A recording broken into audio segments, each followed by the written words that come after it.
Okay, now maybe we will begin today's topic. And of course, the same before we talk about the detail, let's have a brief review of yesterday topic. Okay, and now this is the should be the first day, right? This is the first day of the training, and thank you again, everyone, to join the training because it takes a long time. And yesterday we talked about the third part of some high available technology. But this technology focuses on the layer two. And the first one is the VSU. This is the virtualization technology of the system devices. So we can make multiple physical devices like the switch to become a logical one. And after that, for example, cross the devices like this topology, the distributed switch, we can combine these two devices to become logical one.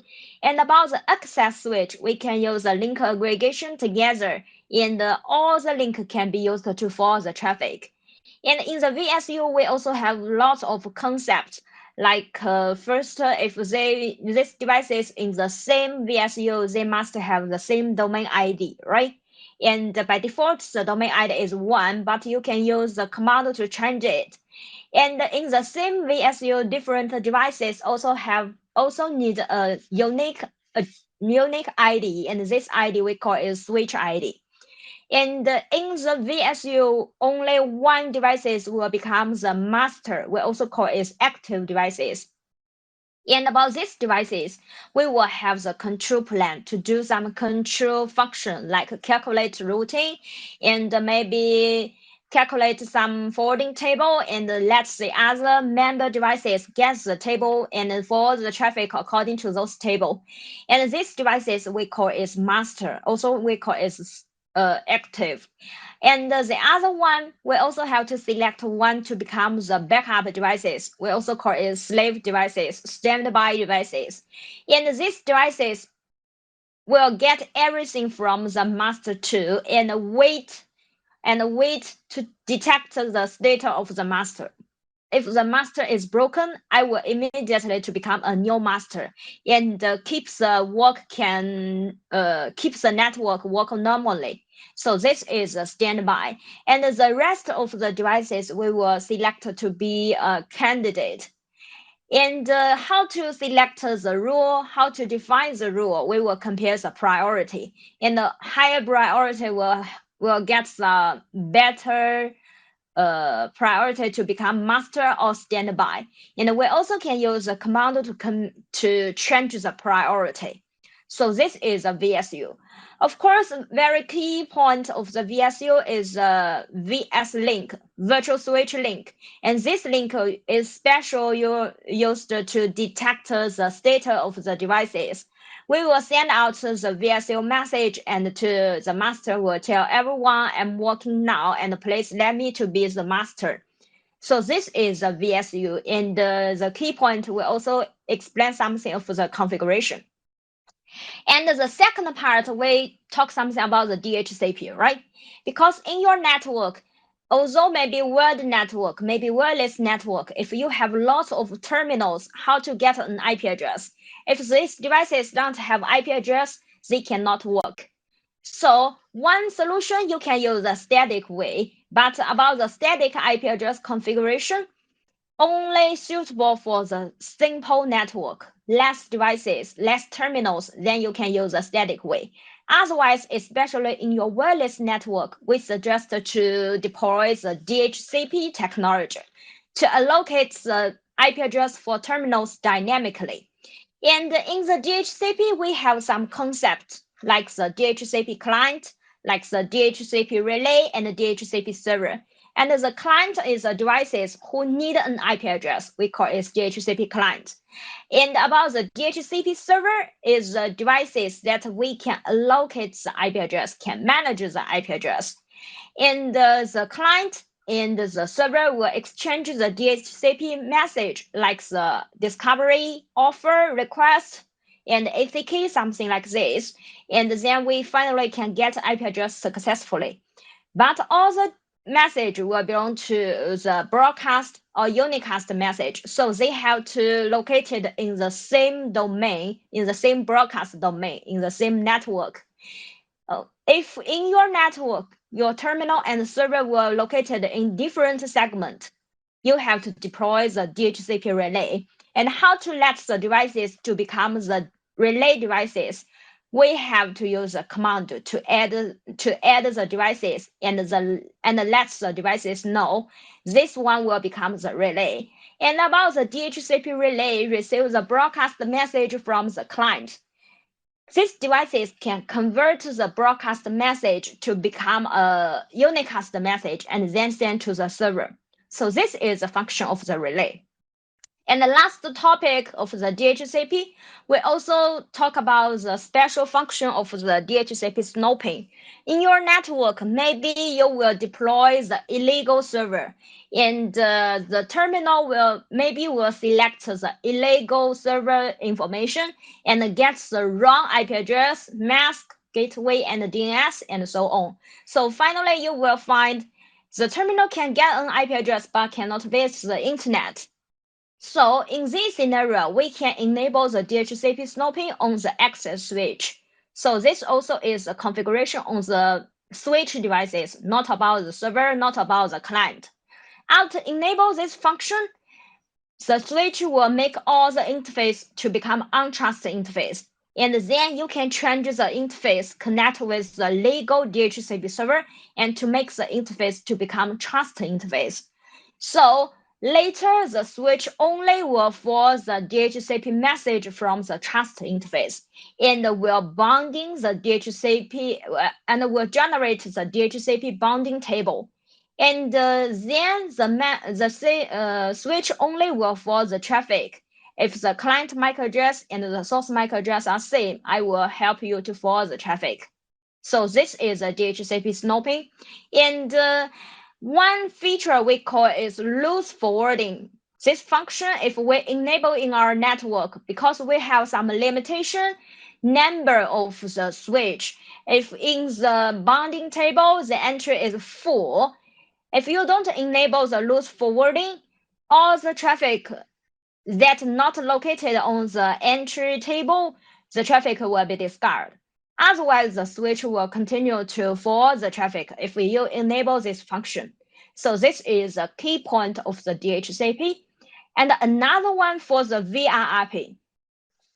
VRRP usually will be used in your network that you may be about the terminal for the traffic in different segments. We need to ask our gateway to help, right? And if in your network, one terminal, you only have one physical gateway and this device is broken, the traffic will be discarded in the network. So we can use a VIP technology in our network to create the virtual router. And then in the VIP group, we can have multiple physical devices. And in the group, at least one device is working, the virtual router can work. So the terminal directly to set the gateway address to become the VIP, to become the virtual router address. And of course, actually the traffic will be forwarded by the physical devices. So in the group, who can help us to forward the traffic? And we also have to select one master and another one for the backup. And how to select the master? We will compare the priority. The higher value will become better, and the priority default value is 100. And we can use a command to change the priority and to let the special devices to become VIP master. And then if the priority is same, we will compare the IP address. Bigger IP address will become better, and finally to become the master. So this is a comparison. And of course, of the master and the backup, maybe we will change the status. For example, the master is broken, the backup will listening the VIP packets, and the timeout, I will become a new master. This is one scenario. And another scenario is maybe some upper link is broken. Although the master devices can work, but we cannot forward the traffic to the destination, or maybe we will select the suboptical path in our network. So in this scenario, we hope our backup devices can directly become a new master, right? And we also talk a mechanism we call it monitoring. And we can monitor the upper interface. And if the link is broken, we can direct it to reduce the priority and is lower than the backup devices. And in the preemption mode, the backup devices detect the master priority is lower than myself. I will directly change the state to become master. So this is the principle of VIP. Of course, if in your network you have multiple segments, you can also deploy the load balance of the VIP. For example, for one left devices to become group 10 segment master, and the right devices to become 20 segment master. So this load balance we also is called active and active. So this is a function of VIP. Okay, 3 topics, but yesterday we nearly 3 hours to talk about this part. And today we will begin a new topic of the layer 3 function. Because first 3 days we talk everything, we'll talk lots of technologies because belong to the layer 2 technology.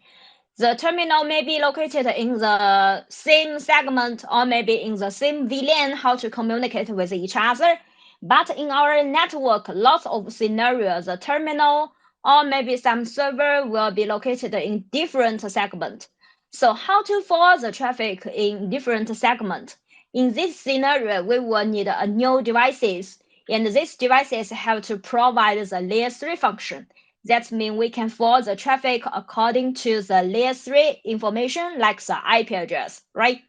And the devices like the layer 3 switch, the router, the EG, the firewall, all of them can do this work. And between these devices, we also have to define some rule. And this rule we also call it protocol. And about this protocol, the basic one, we have 3 types. One is direct, one is static, and another one is dynamic. So today we will talk about the first part is how to work of the direct route and the static route. And the next part, we will select one dynamic routing protocol is OSPF, how to work in our network. Then the router or layer 3 switch can forward the traffic successfully. So now let's begin the first part of IP routing technology. Maybe this one will be a little difficult. So in this process, if you have any question, please write down on the chat window. I can see it. And later, maybe we can discuss together. Be free to ask everything, okay? So the first one, why we need the routing table? Because in our network, there are many different IP network segments, right? For example, maybe your terminal, your phone located on the internal network, and now you want to visit the internet, like now you're watching the Laker video, or maybe later when we update the record video on the YouTube, you also want to see this information, but your terminal and your finally the application server will be located in different segments.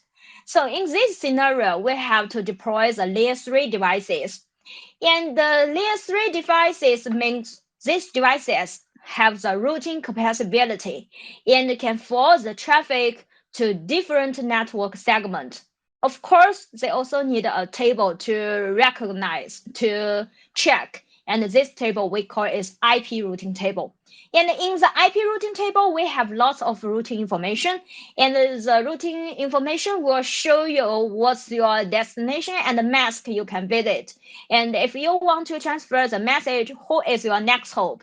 You can ask someone to help you to forward it.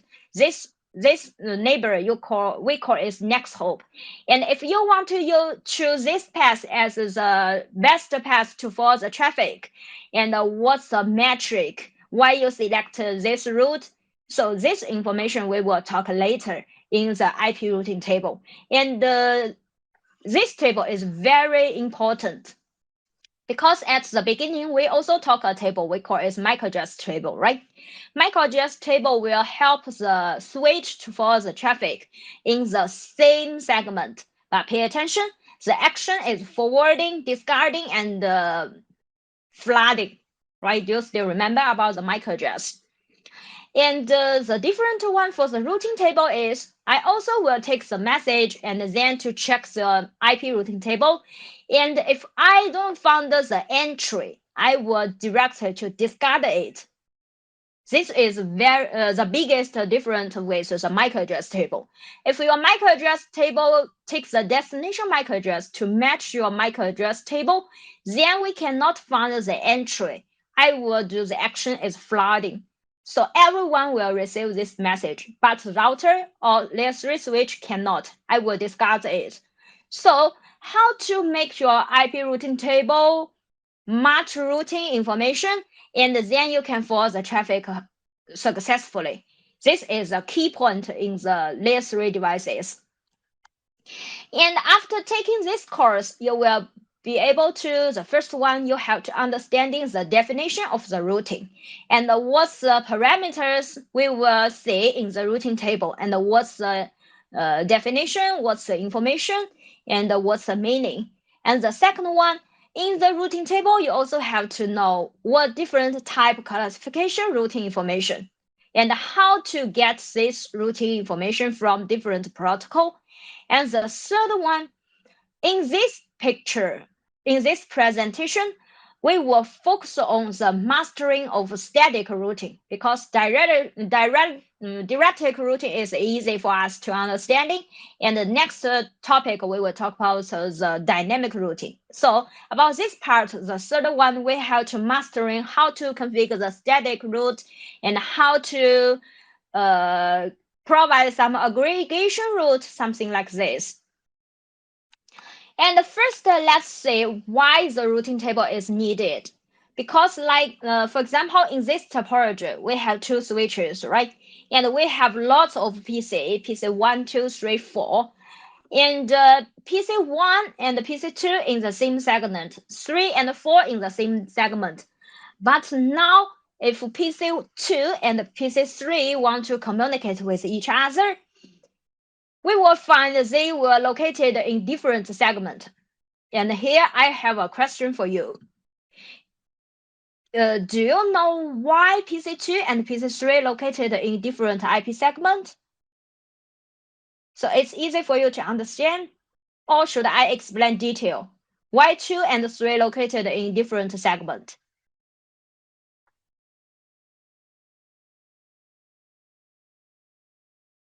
Do you know how to do the judgment? PC2 or PC3, why they located in different segments?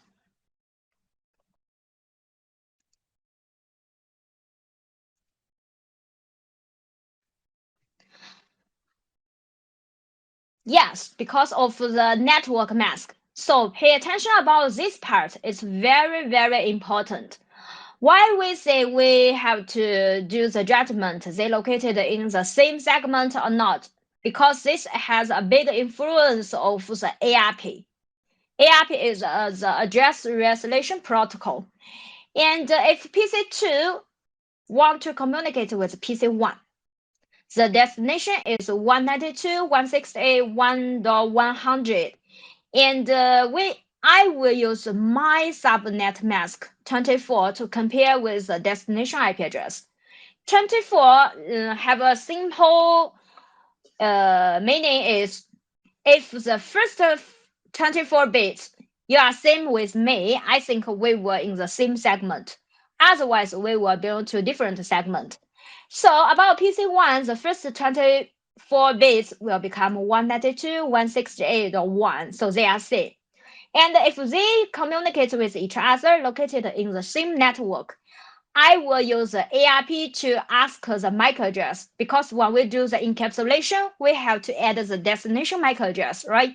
And the destination MAC address, I use the ARP directly to ask, hello, my IP address 192.168.1.100, what's your MAC address? because the ARP packet is a broadcast packet and they in the same segment. So this broadcast message will directly forwarded to PC1 and the PC1 can give a reply. So the PC2, the ping packets is ICMP packets, right? We can encapsulate successfully. But if PC2 and PC3 want to communicate with each other, I also will use 24 to compare my IP address and with your 24 bits address. We will find they are different because the last one, the PC2 is 1, but the PC3 is 2. So the PC2 will take the action is I need to ask my gateway to help. So how to do this action? When I send out the ARP packets, I will ask my gateway, maybe it's 192.168.1.254. What's your MAC address? And after the gateway gives a reply, I will do the encapsulation. Source IP address is PC2 IP address.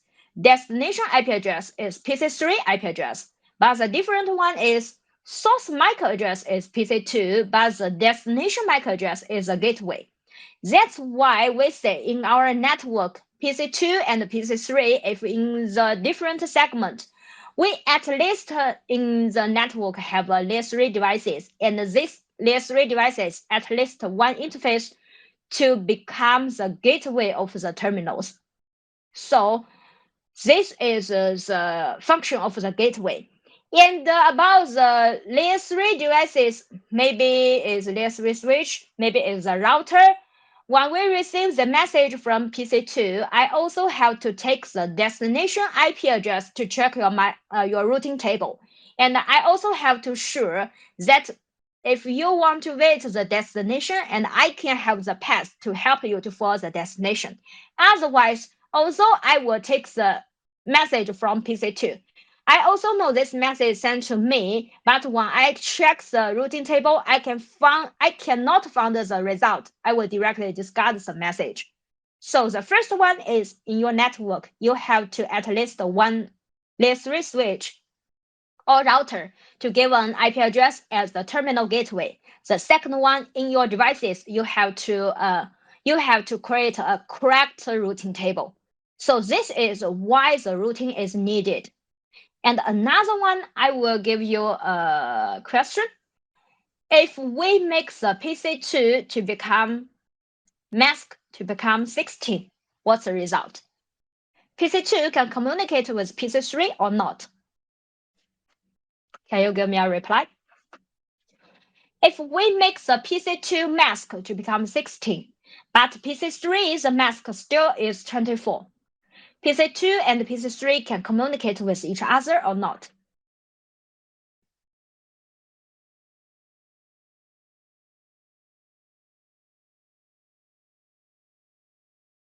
Can someone give me a reply? If I make the mask to become 16, yes? Okay, I see two guys answer my question. It can communicate, yes. Any other question? Answer?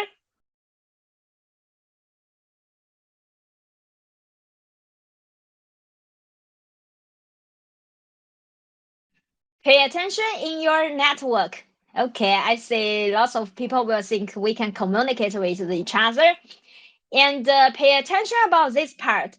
Communicate with each other means I can send the message to you, PC2 to PC3, and PC3 also have to give me reply successfully. Yes, we need a router, but pay attention. If in this topology, we only have two switches, they can't, right? Why they cannot communicate with each other? Because the first scenario, if we don't have the router, we only have layer 2 switch here.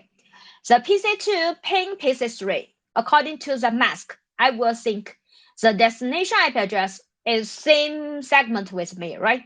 I can directly ask the ARP and ask, hello, what's your MAC address? Please show me. And because they located in the same broadcast domain, so PC3 can give a reply, and PC2 can send the message to PC3. But when PC3 is reply, pay attention about this part. When I give the reply, I also will check your destination 1.200 is same with my segment or not. We will find I will take 24 to compare with destination IP address. They located in different segment, right?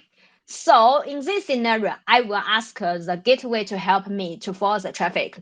But in this topology, we don't have the gateway. We don't have layer 3 devices. So that means if you only have layer 2 switch, PC2 can send the message to PC3 successfully, but PC3 cannot give the reply. So the communication cannot, right? Because you only can have one direction.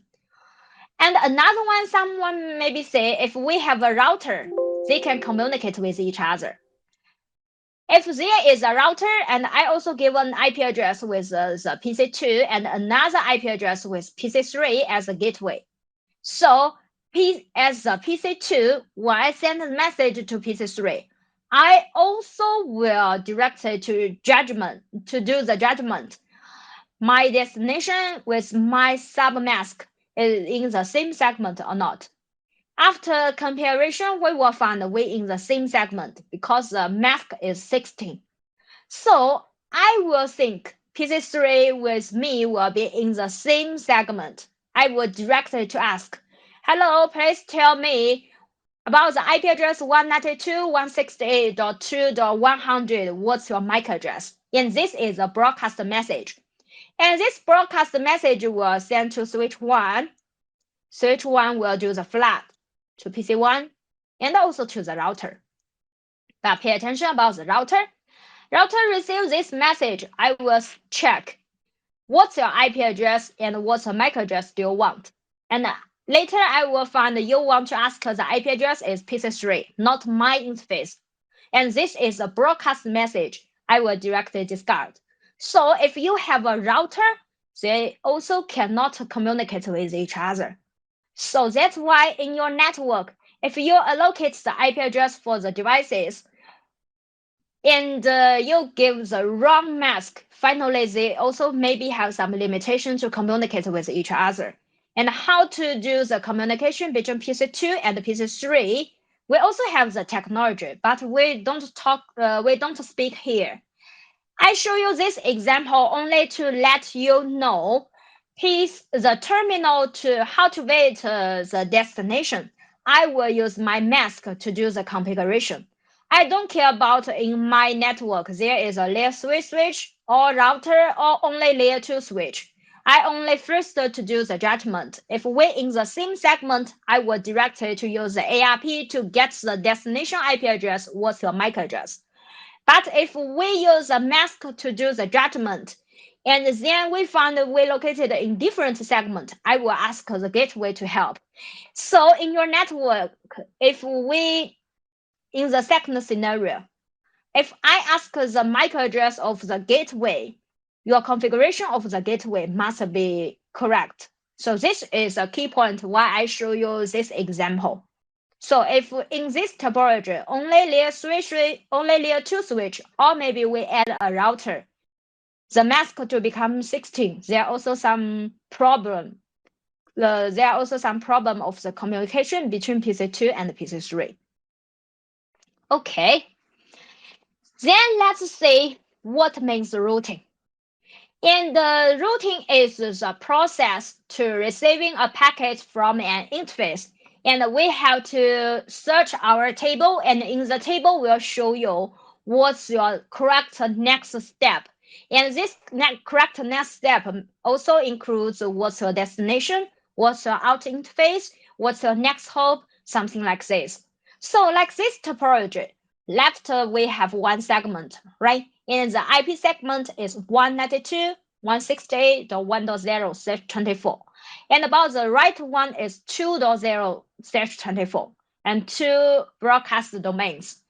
If now PC2 want to do the communication with the destination PC3, of course, first we also have to do the judgment and use the mask is 24. I will find that we are located in different segment. And then we will do the encapsulation, right? Do the encapsulation means we will add the source IP address, destination IP address, and also source MAC address and the destination MAC address. And then the message will be forwarded to the switch, and the switch will forward to the router because router is a gateway. And about the router, we will check the routing information. And in the routing information, we have to select the best path. This process we call is routing. Choose the best path for the traffic forwarding. And then we have to encapsulate the message again and forward the traffic out. So this process we call is data forwarding. In the routing table, we will show you the next hop. Your destination IP address is your direct route, so I can encapsulate the message successfully and then directly send to the destination. So this is a function of the routing table. First, to route the best path. The second one, according to the path, for the traffic out. So if your routing table have some problem, finally the message maybe also have some problem when we force the traffic out. And now, before we see the detail of the routing entry, let's see some principle of the devices, how to forward the traffic. The first one is the host part. This is the terminal. When the app layer protocol requires sending a data packet, what means the app layer protocol requires sending? For example, like the previous topology, PC1 want to communicate with PC2, and in our network means in the PC1, we will use a command on the DOS and ping 192.168.1.200. And this, after we add this command and directly to give enter, then your terminal, your host will request send out a message, and this message is ICMP message.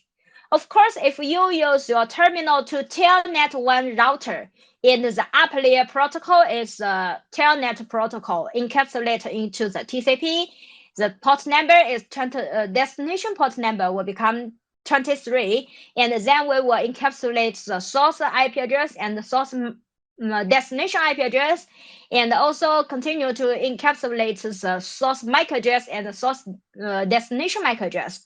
So this process we call is the app layer protocol requires sending data packets, right?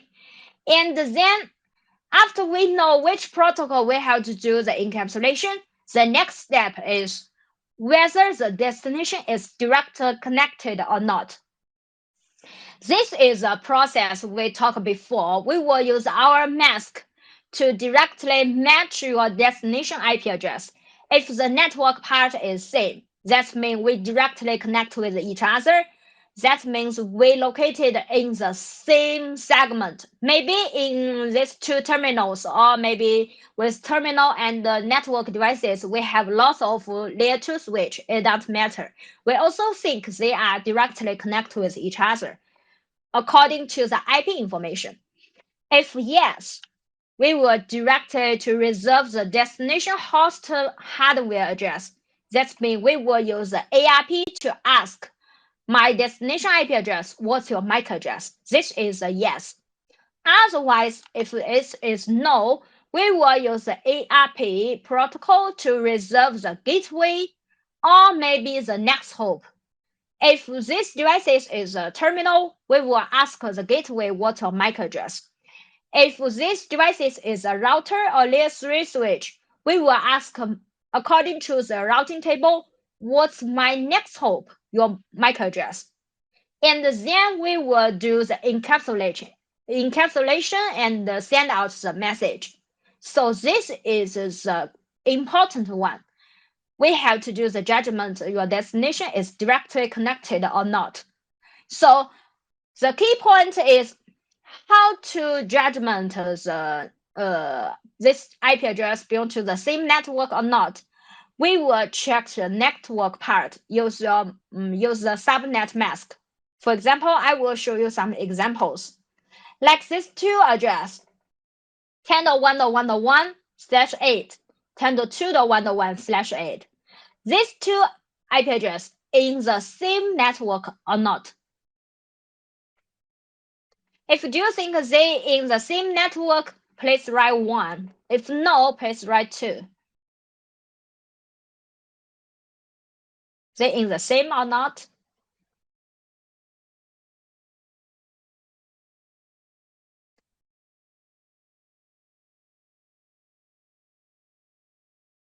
These two IP address, yes, 1, they in the same segment, right? We will use a mask 8 to compare these two address. And if we see the 8 bits, both of them to become 10, so they were in the same segment. And another one, these two address in the same segment or not? If yes, please write on 1. If no, please write on 2. No? Someone maybe say no. About the second one, the mask is 16, right? 16 means the first two parts belong to the 16 bits. So compare with these two parts, the value is same. So they also in the same segment.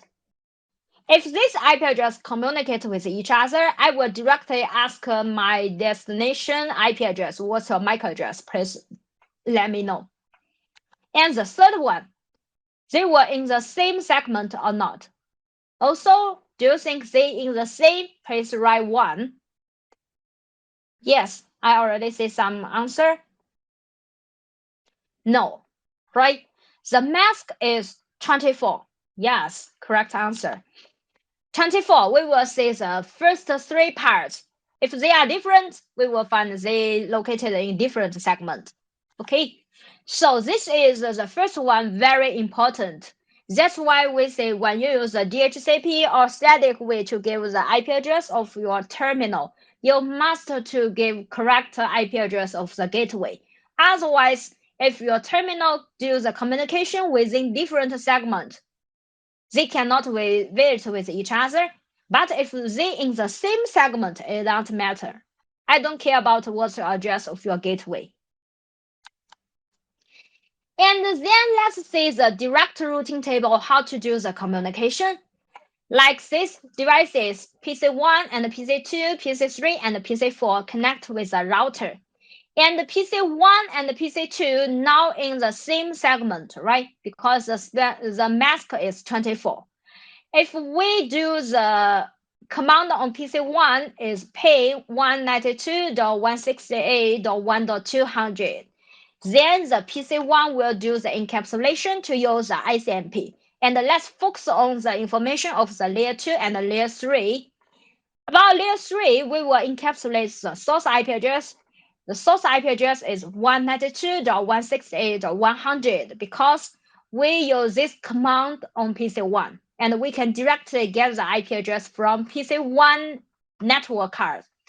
And the destination is 192.168.1.200 because we use the command ping, and the ping the IP address, this is the destination IP address. So we also can know what's your destination IP address. And the source MAC address is PC1 MAC address, right?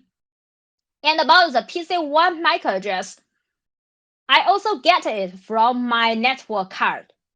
But what's your destination MAC address? Who can tell you this MAC address information? Actually, on PC1 at the beginning, we don't have this information. Why these 3 parts information we can get? These 2 parts from the PC1 network. This information from the command of ping. But how to get the destination MAC address? We will use the ARP. Okay, we will send out the ARP request message. Of course, if you want to send out any message, this message, all of them have to do the encapsulation successfully. Why ARP request message can be sent out? That's because this message First, the ARP message belongs to the, you can think this is a layer 2 information. So we only focus on the source MAC address and the destination MAC address. Why we can encapsulation successfully? That's because the destination MAC address is special, or F. So this one we call is broadcast message. And this part, you can think this is the application message of the ARP, and the function is to find the target. Now we need to know the MAC address of the target IP. I want to know the IP address 192.168.1.200. Please show me what's a MAC address. And now it's me, is a PC1 send out this message. So this message belongs to the protocol application, not belong to your network protocol information. ARP network information will only focus on this part. So this is a broadcast message. That's why we can encapsulate successfully. And when this message sent out to the switch will do the action, flood the message in the same VLAN, includes the PC2. So when PC2 receives this ARP message, and then I will give a reply, and this reply is a unicast reply. That's because the source MAC address is myself. The destination MAC address I get from the ARP request message. So I can encapsulate successfully and to be the unicast message. And in the application information, I will let you know my MAC address is MAC address PC2. So according to this process, I can get the MAC address of the PC2. Then the next step, the PC1 encapsulates the ICMP message again. And now, according to the ARP packets, I can know the information of the PC2. So I can send out the ICMP packets and then to use the ICMP packets to finish the network connection test. Okay, so this is a process. So in this scenario, we will find, although we have a router in our network, but this router don't do nothing, right? Because our router don't help us to forward any traffic. And that's why we say if in your network you have lots of terminals, you have to divide the different VLAN for different segments, because the ARP message can be flooded within the same VLAN. If you have 400 terminals, first time PC1 to ask the MAC address of PC2, all of them will receive this message. And also on the link, lots of broadcast message will be sent out. Also, maybe the other PC like PC10, PC20, if they want to know the MAC address, they also will broadcast the message. That's why we say in our network, we have to divide the VLAN. Okay, so this is a direct routing data communication between two computers. I think it's easy for you to understand, right? Any problem of this process? It's clear for you to know the process, right? Of course, in this process, yes, it's very clear. And about the ARP, you don't need to do any configuration. When you add the command ping 192.168.1.200, this will do the ARP broadcast and the unicast reply automatically. And they also will encapsulate the message successfully. But why I have to tell you the detail of this process? When you check the network, PC1 and PC2 cannot ping with each other. Maybe you also have to check the ARP, your ARP table is successfully or not. If I cannot get your destination MAC address, I cannot do the encapsulation. If I cannot encapsulation successfully, I cannot send the message out. So you have to do the troubleshooting why maybe your ARP table is empty or not have this information. Maybe it's a VLAN, maybe it's a hardware problem. So this is the reason why we need to know the principle. It's help you to do some troubleshooting. And the next step, let's see the forwarding process of the router. A router is a little complex than the terminal. Because about terminal, it's very easy. I only do the judgment. If same, I direct to ask the destination. If not, I will ask the gateway. That's all. And about the router, we have lots of steps. For example, the first, if the router receives this message, the direction we call is inbound. And then we have to check whether the native IP is active. What means a native IP is native? For example, some host telnet one router, right? And the host encapsulates the IP address. The destination IP address is IP address of the router. So when the router receives this telnet message, I will find the destination IP address is myself. So the next step is submit the native up layer protocol to do the next step. For example, I will delete the MAC address, header, and delete the IP header, and then provide the transport layer information to, I will provide the TCP port number to the transport layer and to do the next step. So this is a first scenario. And some scenario means you receive this message, but not send to the devices. I only need you to help me to forward the traffic. So this is a second scenario.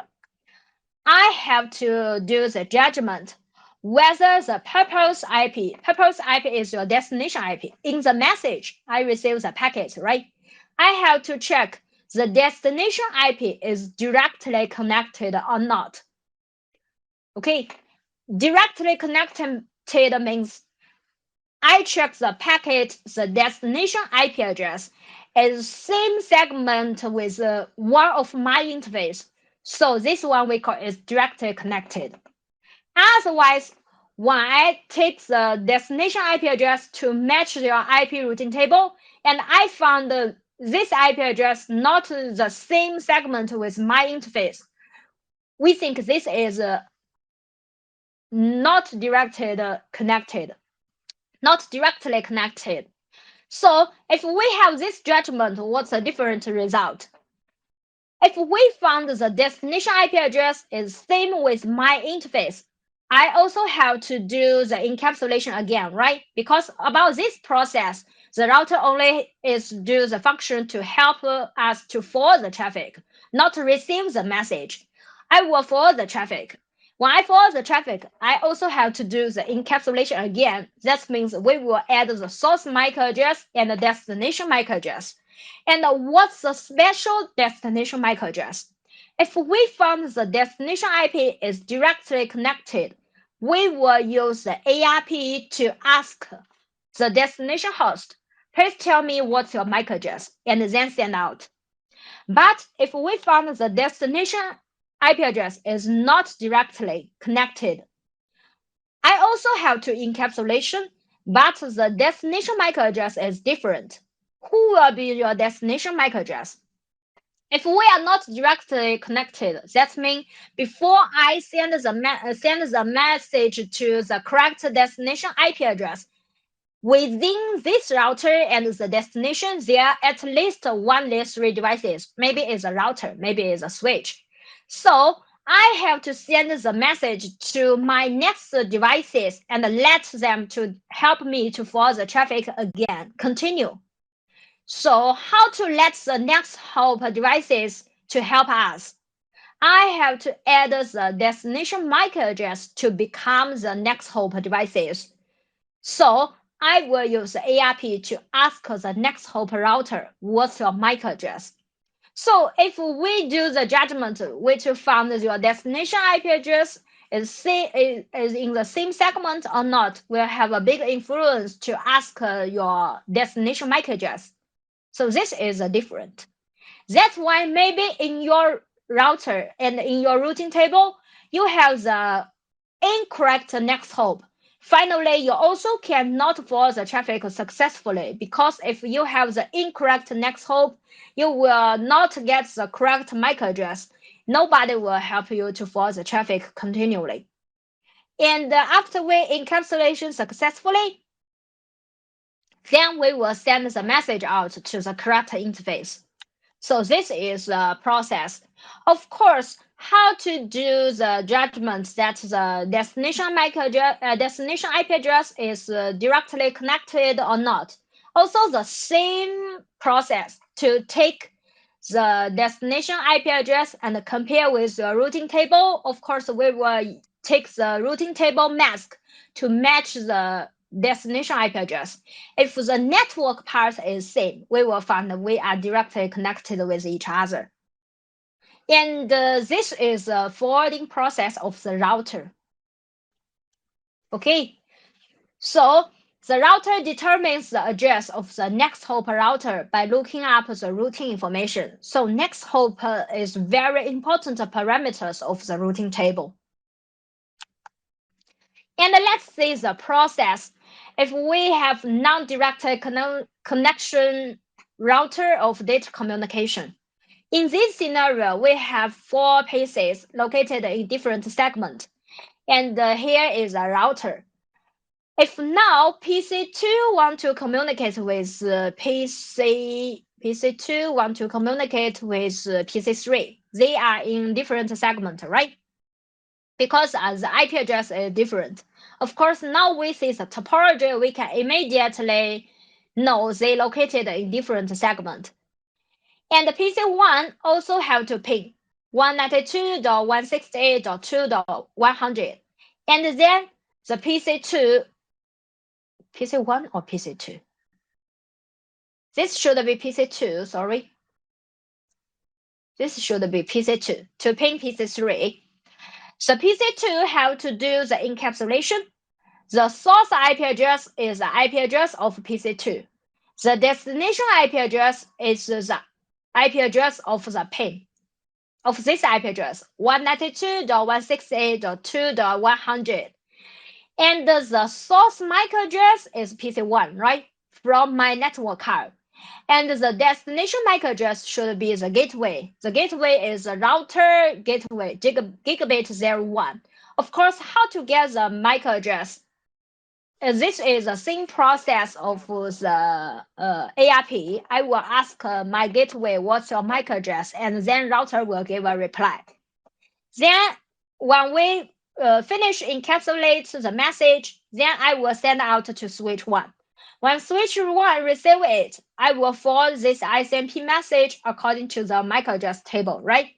And because we already according to the ARP message, now we know the destination MAC address is connected with router. So this will be a forward unicast message and then sent to the router.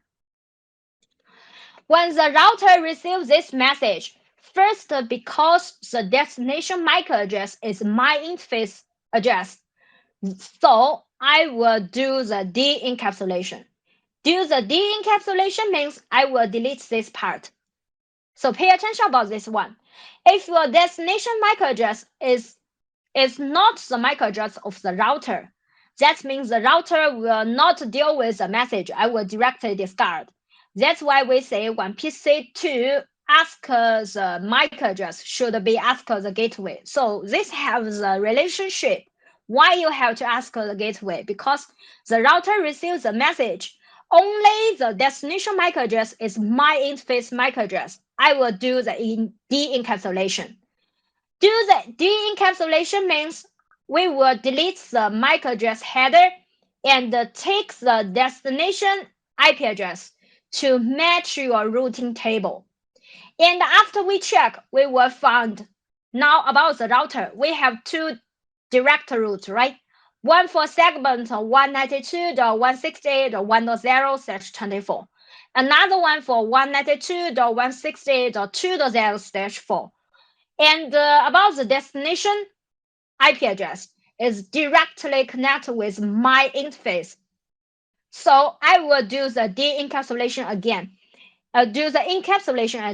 Encapsulation means I will add a source MAC address and a destination MAC address. You will find the source MAC address will be the interface of the gigabit 2, and the destination MAC address is PC3. Okay, why I add this MAC address? That's because when I take the destination IP to match my IP routing table, my outer interface is gigabit 2. So I will directly use the outer interface MAC address as the source MAC address. And how to get the destination MAC address? That's because I found the destination IP address is same with my interface. So we are directly connected with the destination. I will send the ARP message to ask what's your PC3 MAC address. PC3 will give the reply. So I will do the encapsulation of ICMP again. And then the message will be sent to switch 2 will forward to switch 3, and switch 3 finds the destination MAC address is myself. I will delete it, and check the destination IP is myself. I will delete it, and then I will see this is ICMP message, and the next step, I will give the reply. So this is a whole step how to do the encapsulation between different segments. But in this scenario, we will find the destination IP address is directly connected with router. Okay, so about this process, are you clear about this part? I skip the process of ARP, but in this process, each segment we will use the ARP to get the correct destination MAC address. It's clear for you about the forwarding part?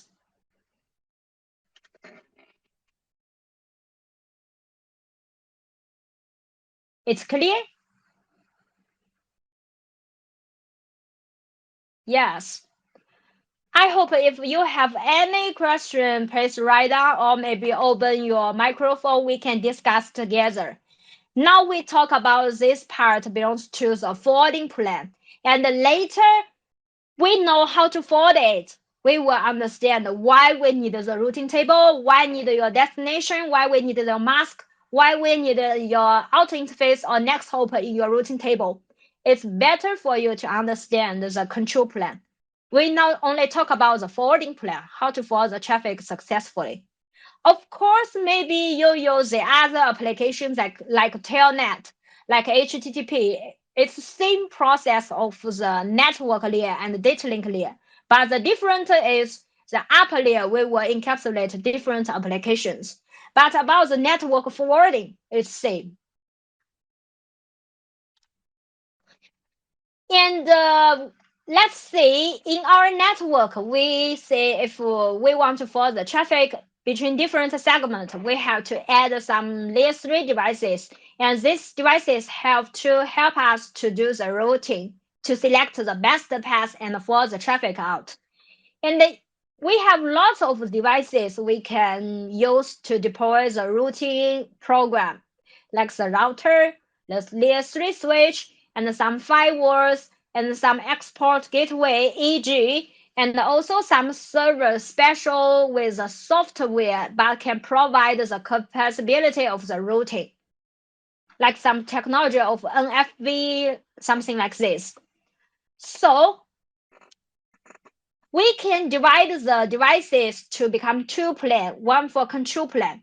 And the control plane is used to help us to build and maintain the path to different IP segments, because the devices forward the traffic according to this table. And we will create this table, we call it routing table. And then about your forwarding plan, we will check the routing table based on the destination IP address of the package. We will take the destination IP address to match your routing table and one by one to select the best one and then forward the traffic out. Check the result, and finally use the acquired outing interface to do the encapsulation again to the next hop devices to help us forward the traffic. That's why in our network, at least the outer interface and the next hop is necessary. So what means the next hop? The next hop is determined by the routing table. and the default next hop of the PC is a gateway. So usually about the PC, after we give the configuration of the gateway, PC also has the routing table, but the routing table is special. One for the IP address of itself. This is a local address. Another one for the default route. The destination is 000, mask is 0, but the next hop is special for the gateway address. That's why we say if we in the same segment, I will match the local segment and then for the message to the destination directly. But if we communicate with each other, we will take the destination to match my routing table, and everything will match the default route, so the message will be directly sent to the gateway. So this is a next hop.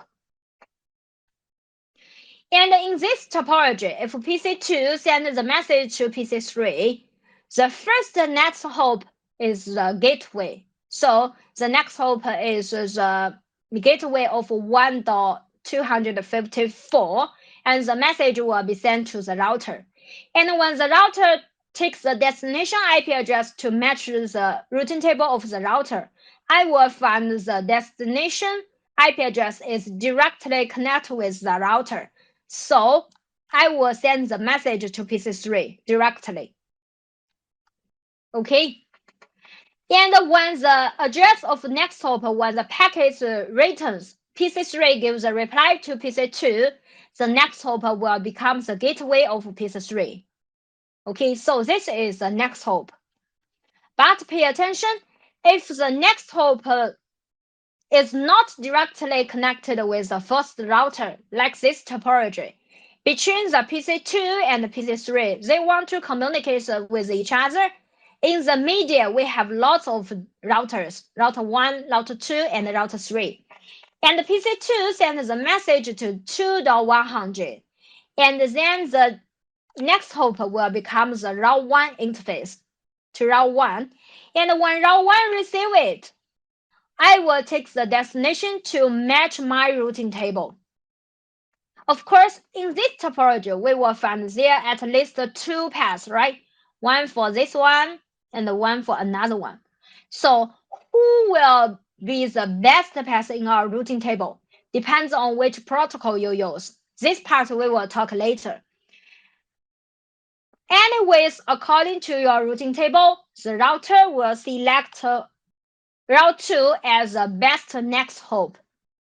Your next hop is route 1, 172.16.1.2, and then the route 2 will take the destination IP address to match your IP routing again, and find your next hop is 1.6. This is the IP address of 3. And the router 3 also will take the destination to the IP routing table and find the route 3 and PC3 belong to the same segment, right? And no need for the next hop. So I will directly ask the ARP what's the MAC address of this IP address, and then I will send the message to PC3. So in the whole process, the next hop will help us to tell you what's your correct destination MAC address. This is the next hop. And anyone, how to get your next hop, how to find the outer interface, how to select which path is the best path, everything will located in your routing table. And in the routing table, we have different resources, 3 types. So I have a question for you. In your network, do you use any resources of the routing table? Do you know any type of routing table in routing entry in the routing table?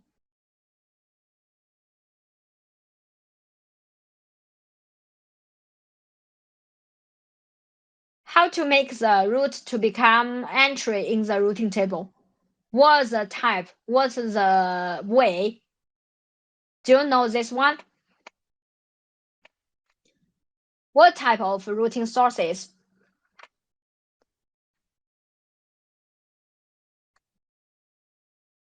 No one know it?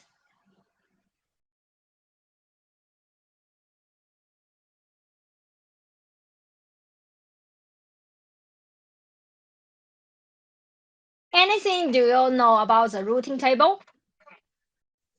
How to make a route to become entry and then add into the routing table? No one know it?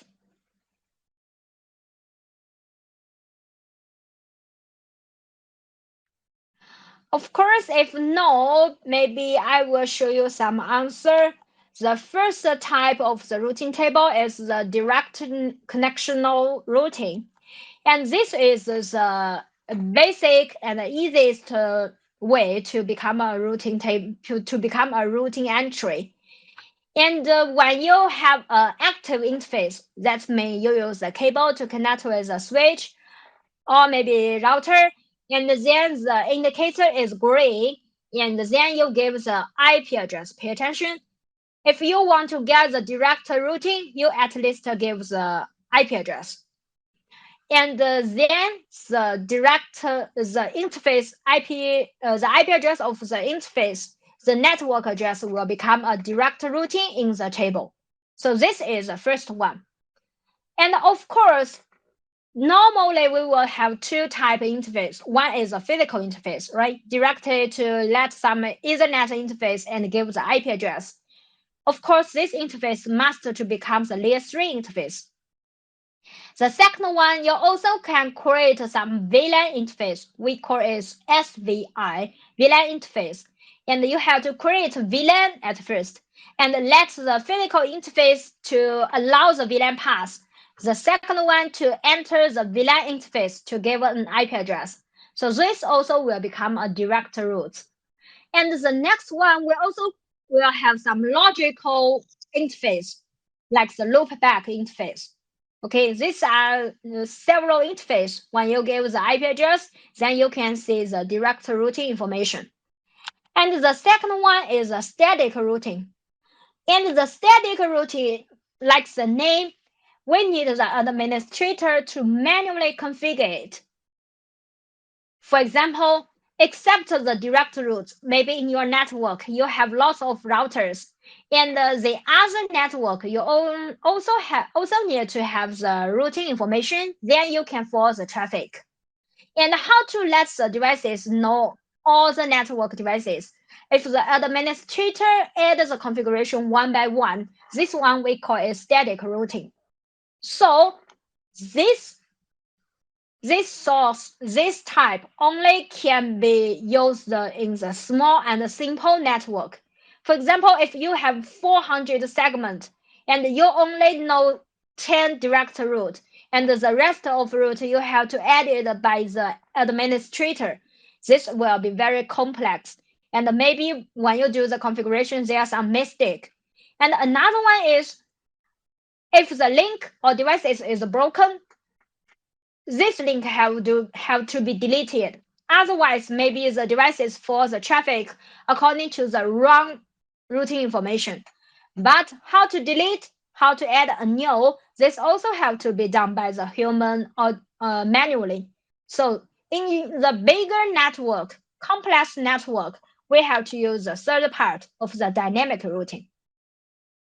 And the dynamic routing means between the devices, we will to run the protocol. And run protocol means I will send some message to you. You also will send some message to me, and we can share the routing information together. And finally, we will know all the information in the network.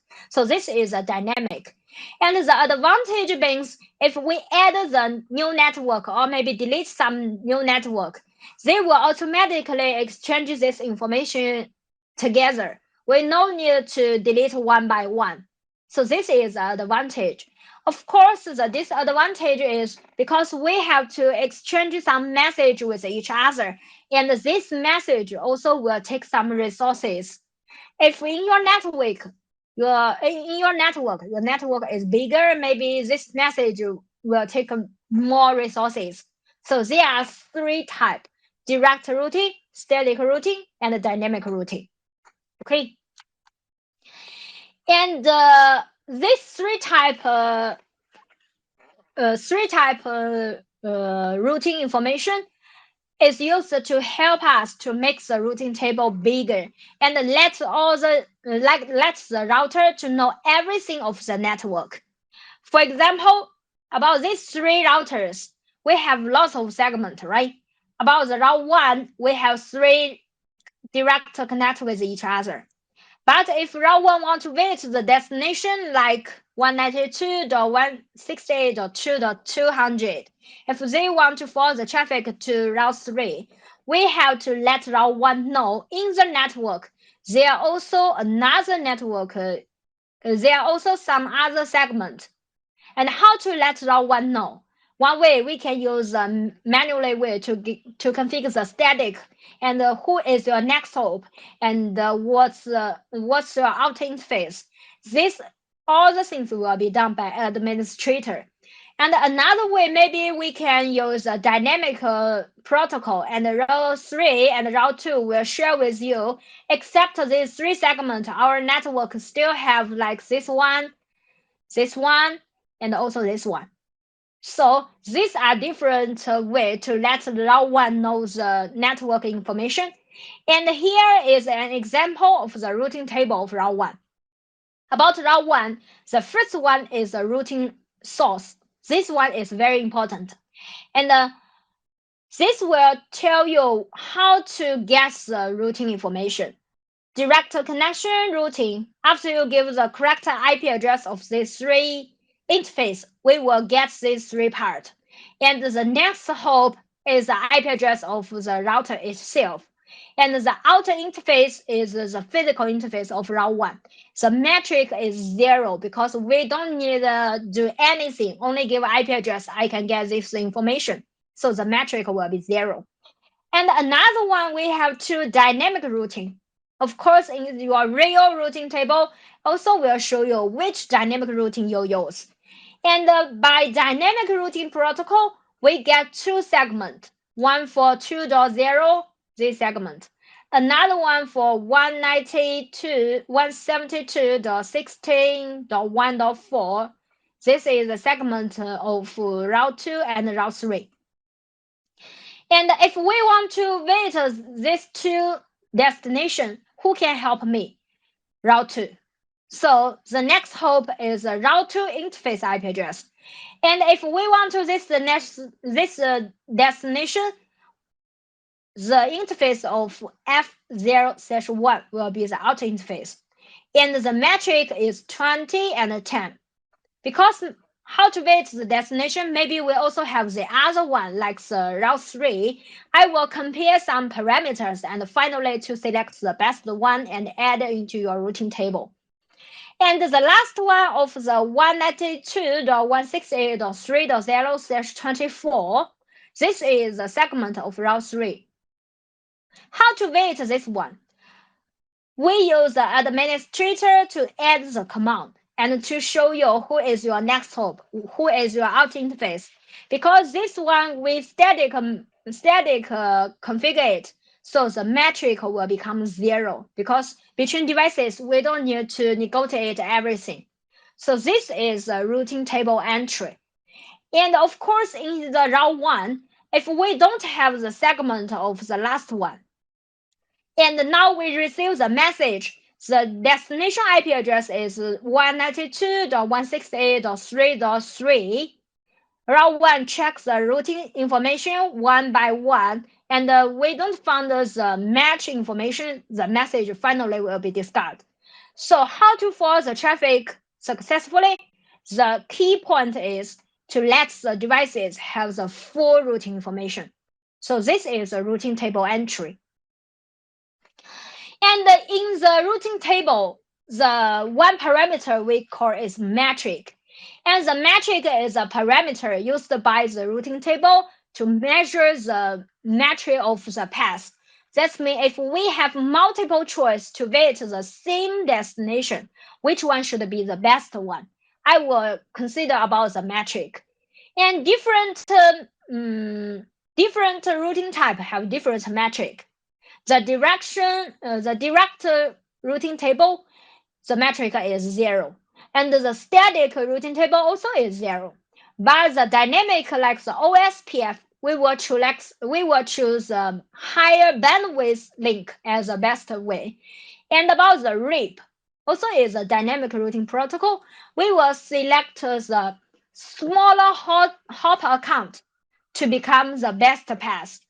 So different dynamic, we will choose different way to indicate the best path. And usually we will think about the line bandwidth, the number of hops, the line latence, and the utilization, something like this. So like this topology. If route 1 want to have the target network of 192.168.2.0, this is a segment to connect with route 3. And we have two paths, right? And one path connect with route 1 and route 3. The bandwidth is 10 M. But the other one from route 1, route 2, route 3, maybe the bandwidth is 100 Mbps.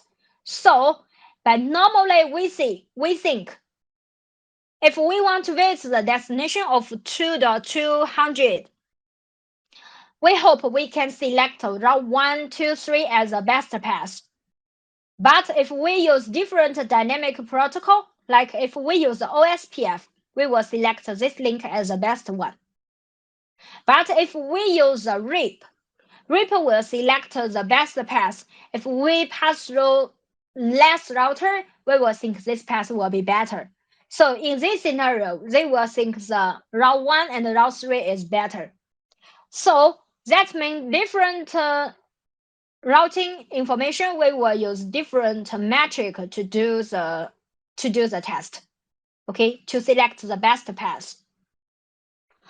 And here is the real IP routing table in our network. We can use the command show IP routing table, and then you can find everything.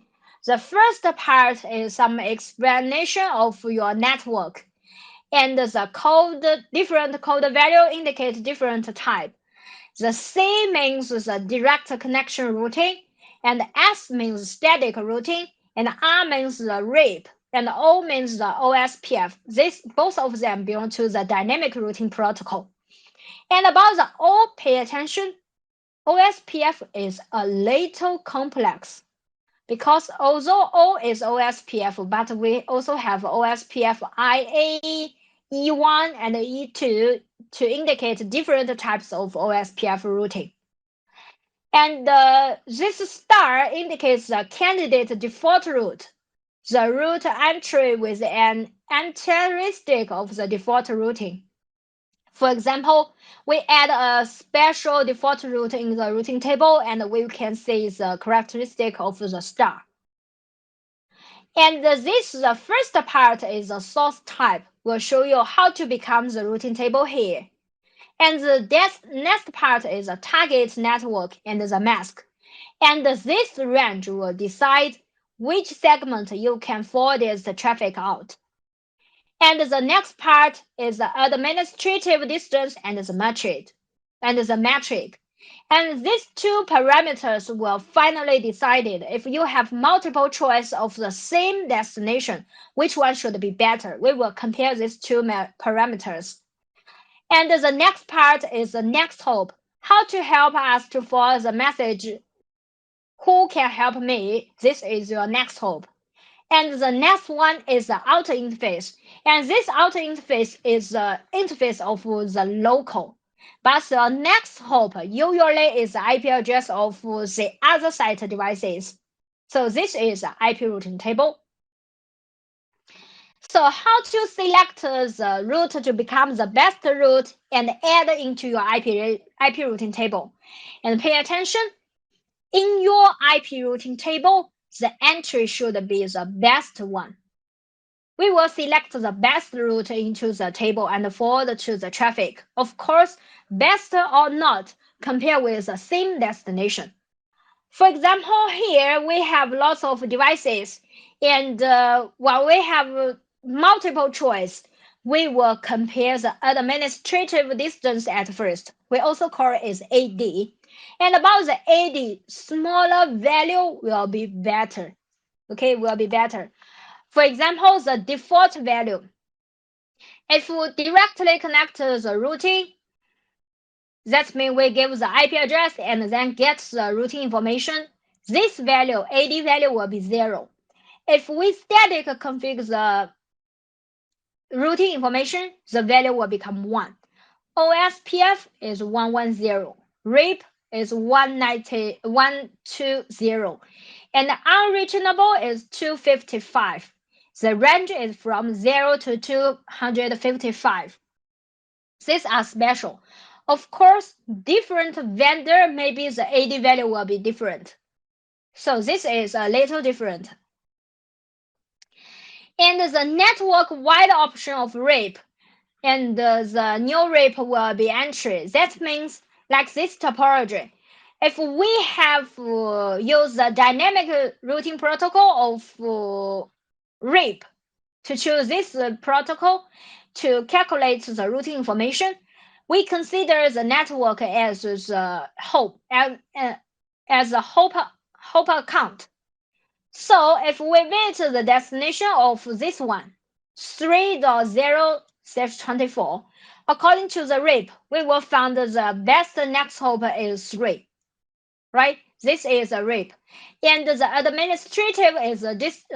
administrative distance is 120, and the metric is 1 because only one hop. We can directly visit the internet. But another one, the hop will become 2. So according to the RAP, how to visit the destination of 3.0, we will select the route 3 to become the next hop.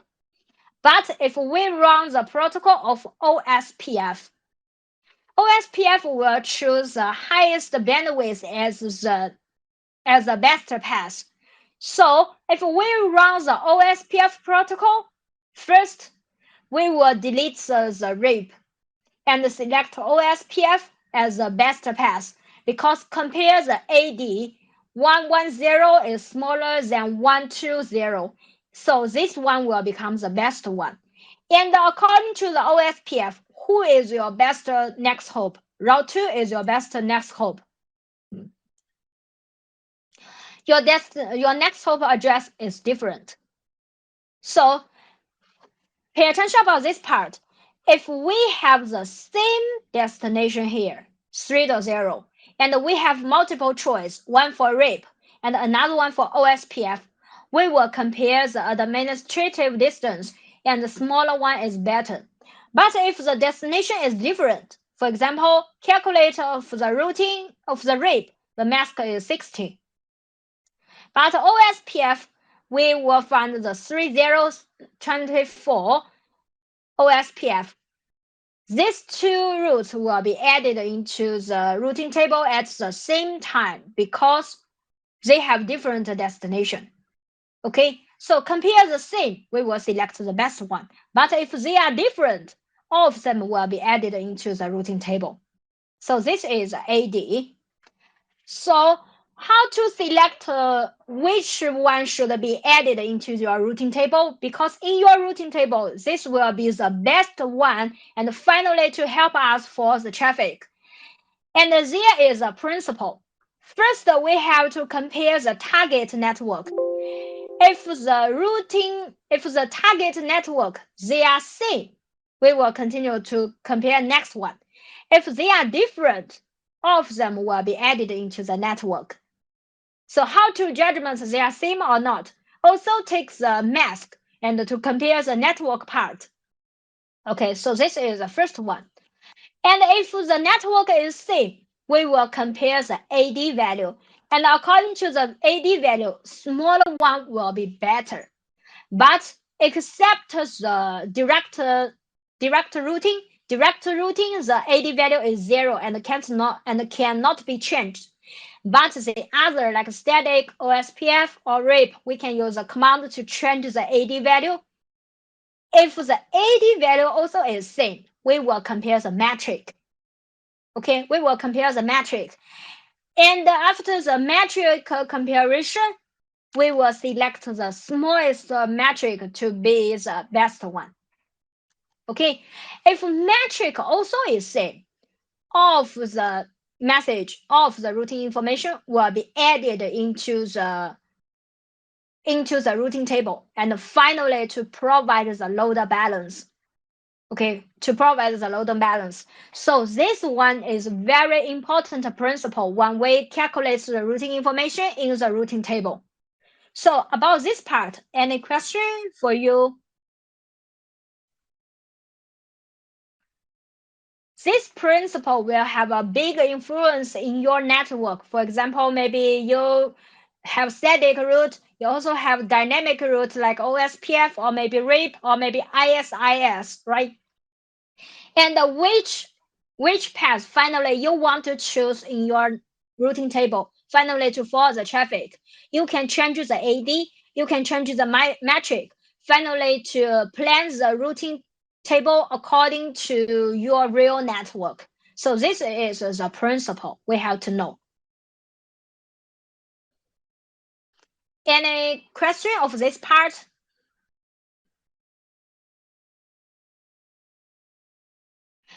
If no more, maybe let's have a break. And also 15 minutes later, let's come back. Because today information it's a little much. So if you speak too faster or maybe you have question, please stop me. We can discuss together. Have 15 minutes break. Let's come back. Okay. Sorry, because maybe it's too long time, so my microphone is power off. Okay, I add the power, so now we can continue. And we see in our routing table, we have the direct routing and static routing and dynamic routing, right? So now let's see the detail of the static routing. About the static routing, the characteristic is we will add manually and add the destination, the mask, who is your next hop, who is your outface. Every parameters will be added by the administrator. Also, maybe in your network, the network topology is changed. For example, you add a new segment, or maybe you delete a segment. Some link is broken, and this routing information also have to be changed by my administrator manually. So this is a characteristic of static route.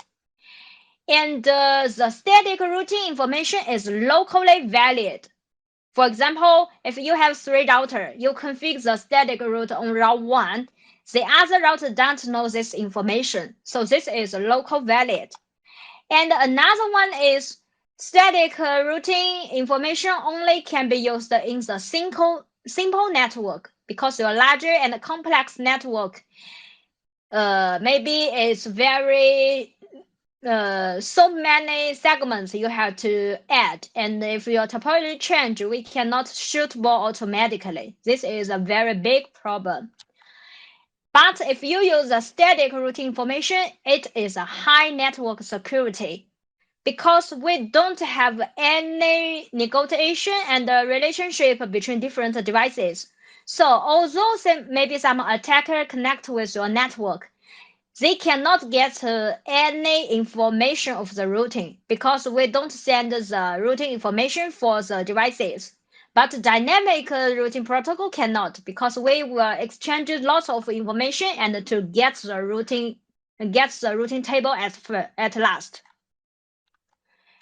And the key command of static routing is like this one. IP route. The first part, IP route, is a key configuration. You have to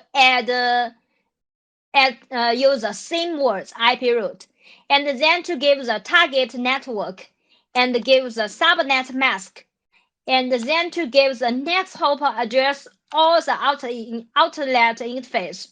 And pay attention about this one. Your next hop address must be a reachable address. For example, your next IP address is 1.1.1.1, and you give the address is 1.1.1.2, but this address not located in your network. This static IP address route cannot be configured successfully. Pay attention about this part. And another one, if your interface is point-to-point connection, your next hop address can be replaced by the outer interface. So that's why in some scenario about the IP address and interface, you only need to select one is enough. But if you add the next hop address, it's correct configuration. And also you add the next hop and the outer interface together, it don't matter. And the last one is the administrative distance.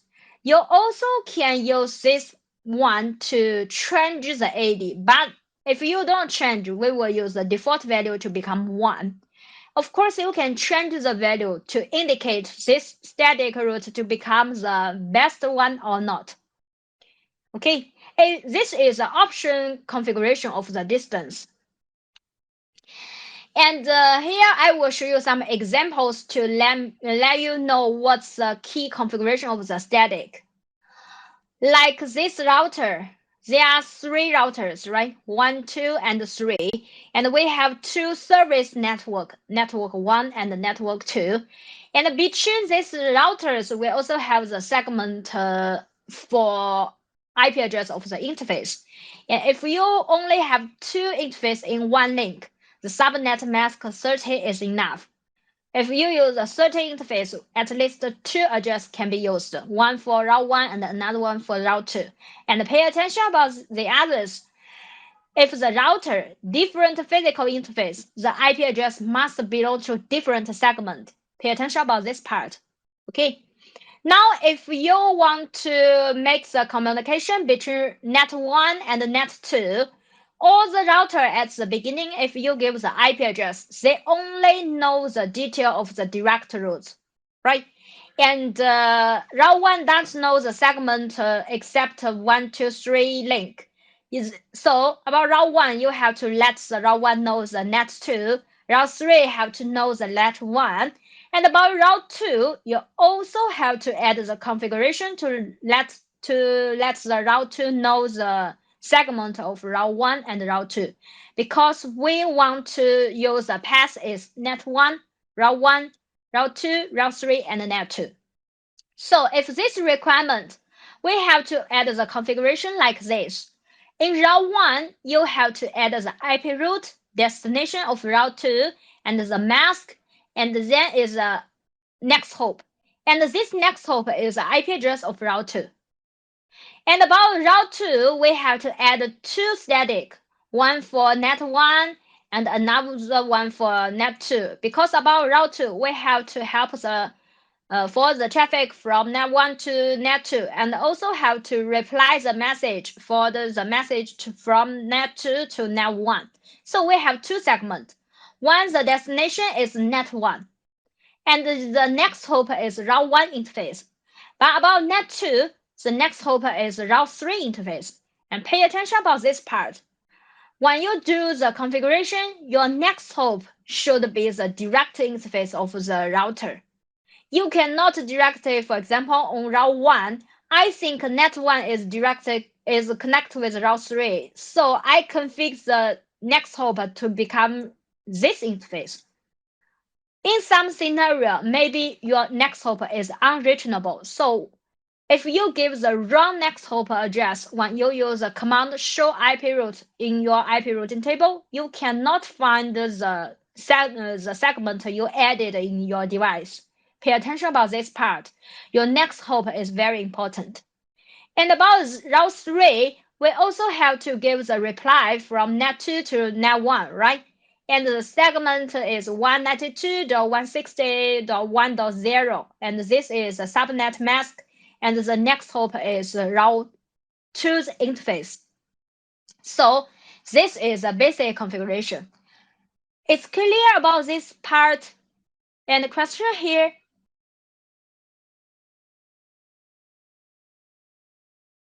if this part is clear for you, please write down 1 for me, because this is a very basic configuration of the static. And the other example, we will add more configuration. The basic one is easy for you to understand.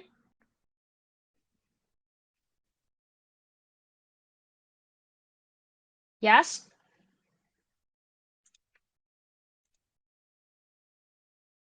So the basic part is easy for you to understand, right? If you don't have any command, I will think you get everything, and I will continue.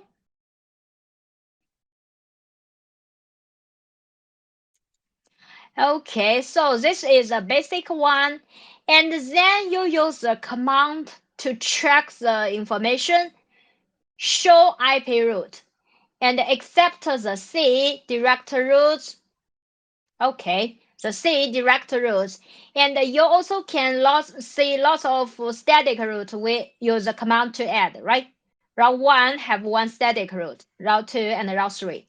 So in this scenario, if route 1 receive a message and the destination IP address is 192.168.2.1, and the route 1 will match the static route and send the message to your next hop.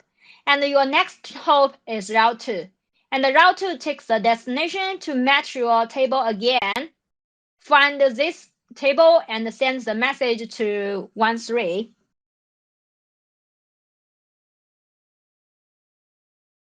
Yes, you can direct it to say the different type static.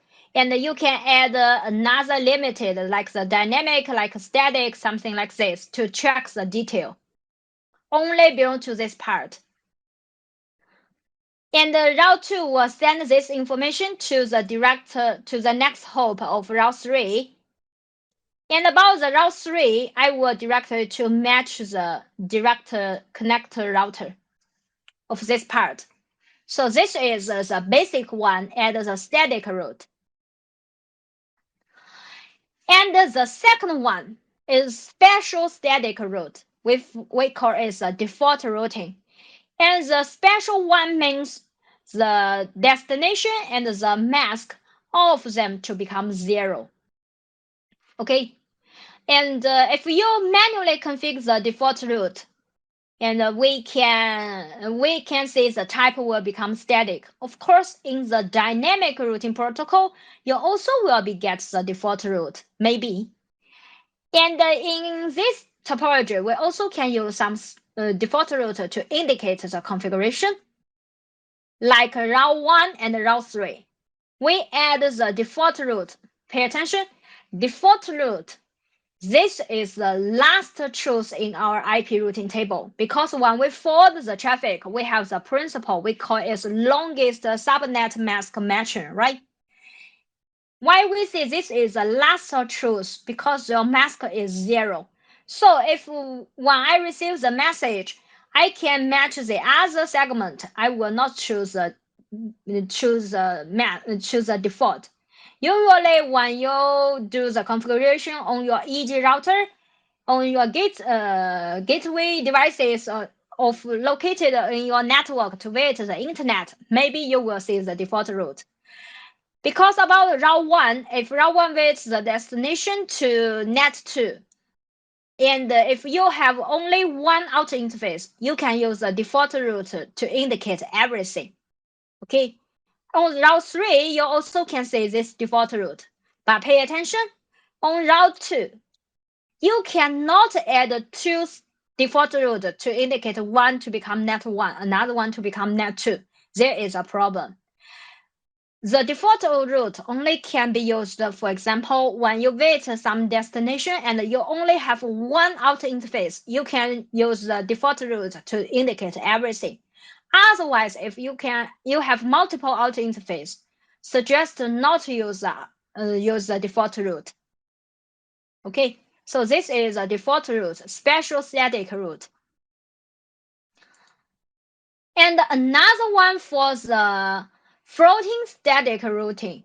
What means floating? For example, now at the first example or the second example, we use R1, R2, R3 as the forwarding path, right? But if you only have this static route, in this scenario, if this link is broken, on the route 1, the static route will disappear because your next hop is unreachable. So in our network, in this scenario, network 1 and 2 cannot communicate with each other because you only add one static route. But actually, if this link, the higher bandwidth link is broken, we still can use the lower bandwidth link as a backup link. So in this scenario, we can configure the floating static routing. Floating, like the name, The routing can up or down, depends on your requirement. So we hope if all the link is normal, we can choose the path is R1, R2, R3. But if some link is broken, we can use a backup path of 1, 3. So how to meet the requirement?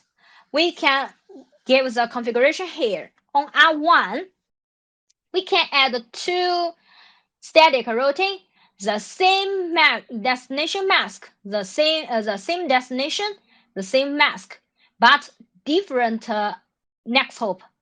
And the AD value also will be different. Pay attention about this part.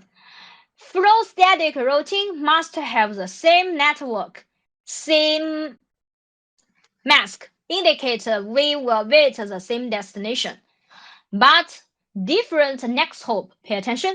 If you use the same next hop, that means the second configuration will overlap or maybe indicate the first one to replace the first one. So your next hop must be different and give the different AD value. And finally, smaller AD value will become the active one and the 100 will become the backup. When we detect the active link is broken, this one will become the active. If this link is recovered, this one also will be done to be the backup. The same configuration of the 3. We will select the R2 as a better one because the AD value is 10. But the other link to become 100 to become backup one. So this one we call is floating static routing. And when you check your routing table, in route 1 and route 3, you only can see this segment, service segment. The AD value is 10. Pay attention about this. But if we disconnection from R1 to 2 and R3 to 2, for example, you delete the link, then you will see another static route, but the AD is 100 and the next hop value also will be different. So this we call is floating static routing. Okay, so this is a backup one. If you don't add the second link and the disconnecting happened between the route 1 and 2, route 3 and 2, the network is broken. You cannot communicate with each other. So this is a backup one. If we recover the link from these devices, we can continue to see the AD value to become 1 because to become 10 because in your routing table only exists the best path. So about this example also is very easy to understand, right? This is the floating static routing. And another one, config 4, we also can configure static route on layer 3 switch. Okay, because maybe in your network, not every devices places we will use the router. Maybe we will use the layer 3 switch. And use the layer 3 switch, how to give the configuration of IP address. We have 2 choices, one for trunk and another one for layer 3 routing interface. And the configuration will be a little different. Like this topology, we have layer 3 switch 1 and switch 2, layer 2 switch 3 and switch 4. And one, we can use the SVI address as the link to communicate with each other. And how to give the configuration? Pay attention about this part. Interface VLAN 10, of course, you have to create VLAN 10 at first and give an IP address. And interface VLAN 20 to give the IP address. These 2 IP addresses are the gateway of the PC1 and the PC2, right? One for PC1 and one for PC2 as a gateway. Also, the same configuration of the switch 2, you need 2 gateway address as the PC3 and the PC4. Except this one, between switch 1 and switch 2, we also need an IP address to communicate with each other. So we use a new VLAN, we call it VLAN 800. And interface VLAN 100, and we give the IP address 10.0.0.1 And about the switch 2, the IP address is 10.0.0.2. But pay attention, about the VLAN 800, you have to at least one physical interface can allow the VLAN 800 pass through. Maybe it's an access VLAN VLAN 800. Maybe it's a trunk VLAN, but you have to allow the 800 pass through. Otherwise, when you create the interface VLAN 800, it cannot work. So pay attention about this part. After we add this VLAN on the switch 1 and the switch 2, you will see 3 direct connected interface, and you will see 3 direct connected route. But if you want to communicate with different PC, different segment, you also have to add the static route because they are not directly connected with each other. And the static route is IP route and the network and the mask and the next hop. Okay, the same configuration of switch 2. This is an example. If you give the configuration on the layer 3 switch, you can use the switching virtual interface to indicate the layer 3 interface. And another one is you can make the physical interface to become a layer 3 interface and then to make the communication between layer 3 switch. And the configuration different is this part, the red one. Enter the physical interface. The command is no switch. No switch because by default, layer 3 switch, the physical interface is a layer 2 interface. So you have to make them to become layer 3 at first, and then give an IP address. In this scenario, you no need to create the VLAN. No need to create the VLAN. You only need to give the IP address of physical interface is enough. Okay, so this is the configuration of the devices. And another one for the static route, we also can use some routing aggregation to shorten your routing table. Why we have to shorten the routing table? Because the first one, different devices, we have the limit how many entries you can get on your routing table. And the second one, if your routing table entry is less, you match the routing table and find the best path the time will be shorter. So you can forward the traffic faster because according to the forwarding principle, you have to find the longest subnet mask, and then according to this information forward the message to the destination. So how to find the longest subnet mask? You have to take your destination IP address to match from the first enter to the last enter, and then come back. Maybe you will think the second path is the best path. So if your entry is very big, maybe it will take a long time. Okay, so in some scenario, we can make some continuous routing entries to be a single routing entry, like this topology. Yeah, about the route 2, we have 4 segments, right? 12, 13, 14, and 15.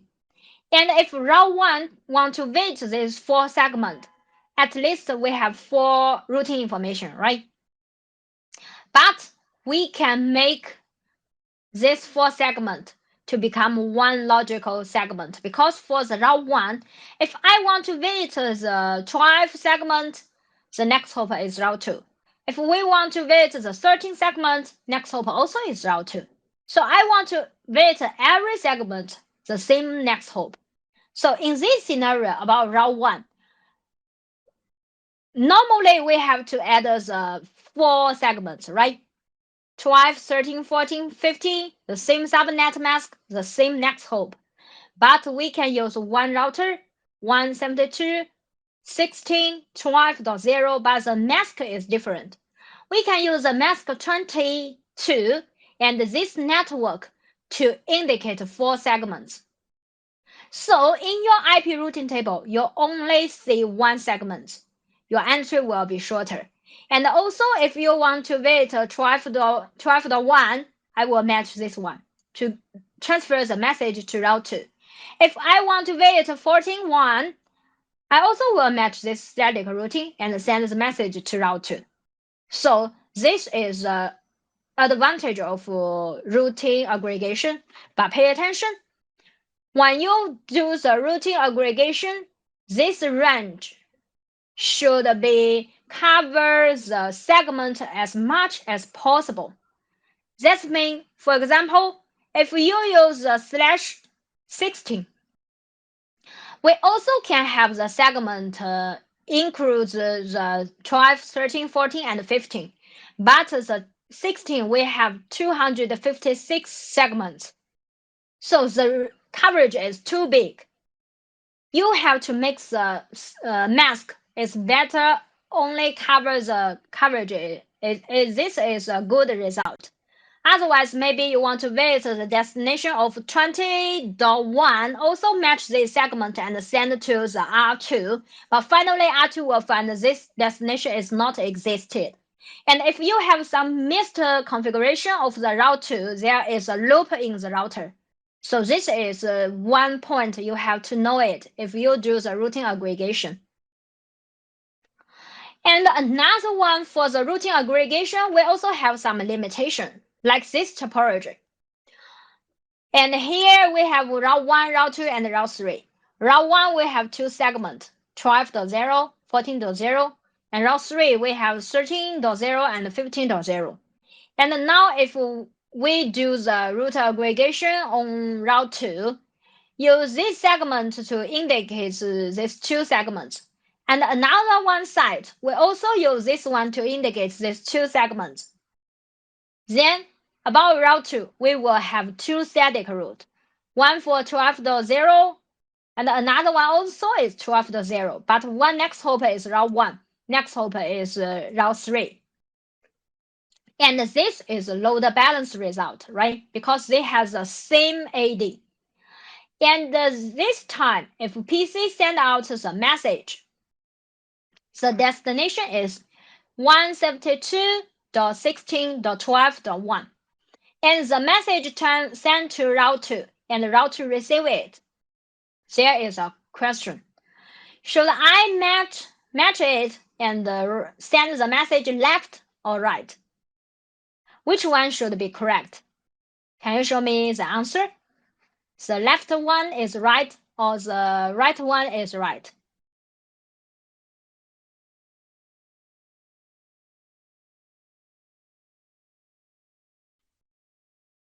What do you think should be right?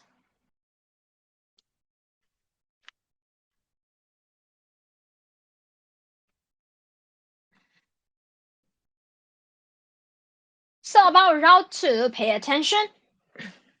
All the devices for the traffic according to the mechanism, according to the principle. They don't have the ability like us. We can see the topology and we can know that 12.1 should be connected on route 1. The router don't know it. I only follow the traffic according to the longest subnet mask. So about these two segments, I will think they have the same load balance, right? They have same priority. So maybe first time I will match this one, right? Send the message to route 1. And then we can send to the destination successfully. But the second one, maybe because of the load balance relationship, we will send to route 3. But finally, the message will be discarded.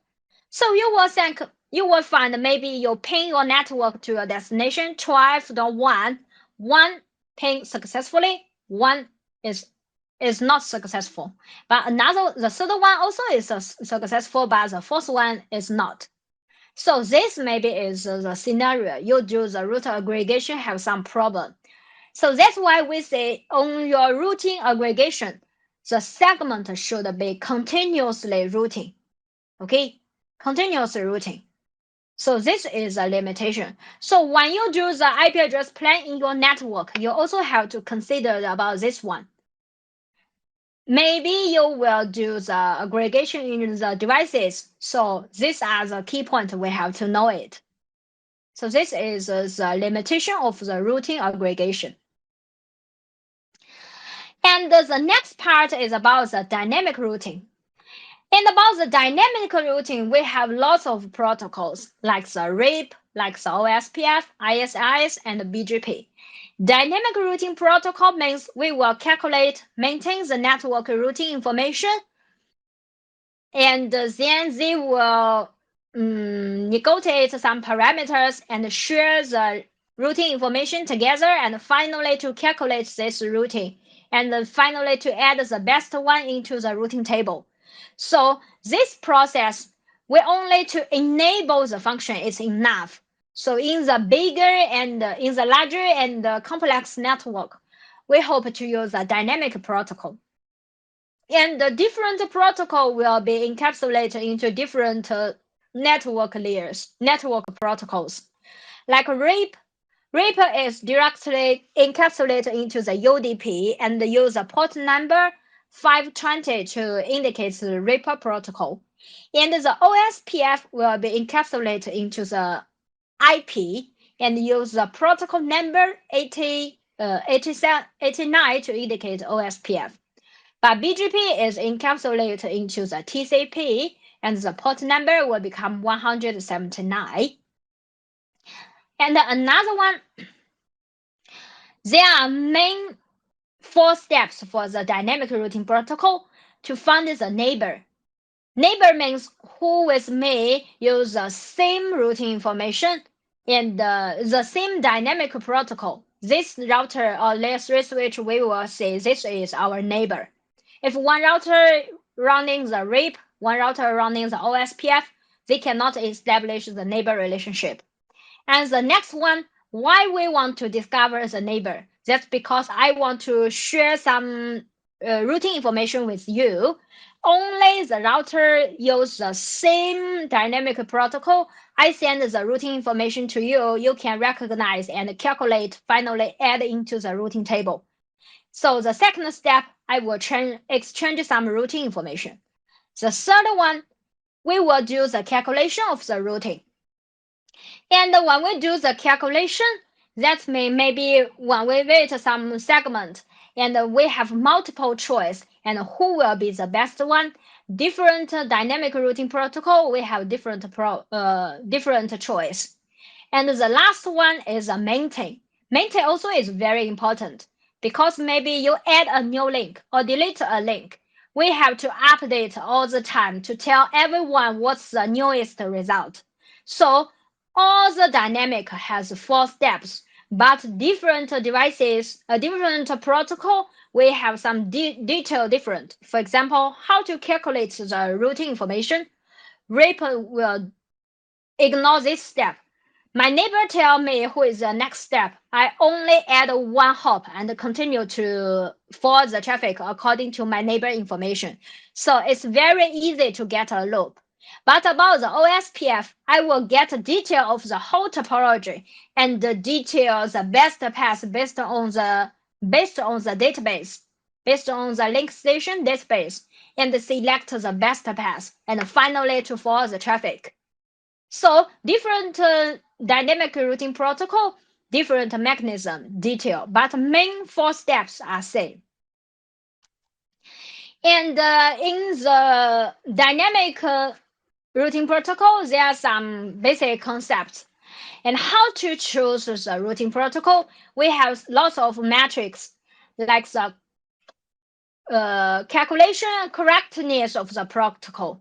For example, like the RIP, if finally you calculate a routing and there is a loop, this protocol cannot be used.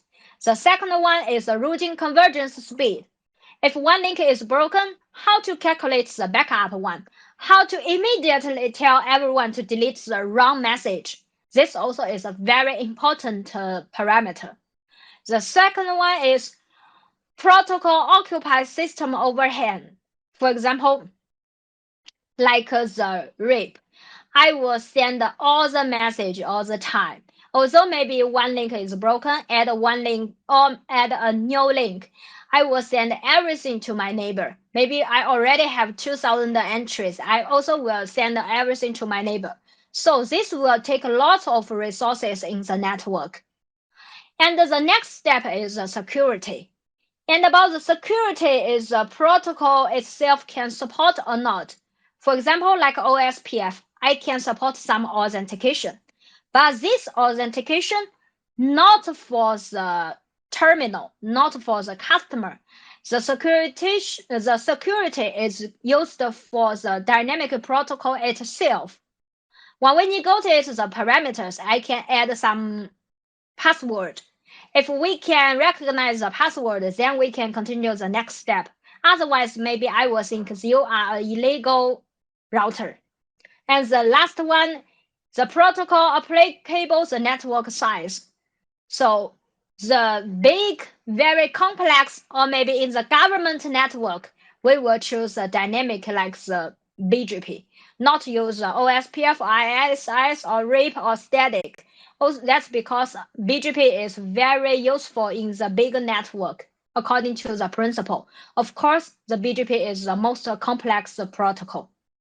So compare with static routing and dynamic routing, we have lots of advantage and disadvantage. About the static, no overhead and a simple configuration because between devices, we don't need to negotiate the parameters. But the disadvantage is if your network topology is complex, or maybe your network topology is changed all the time.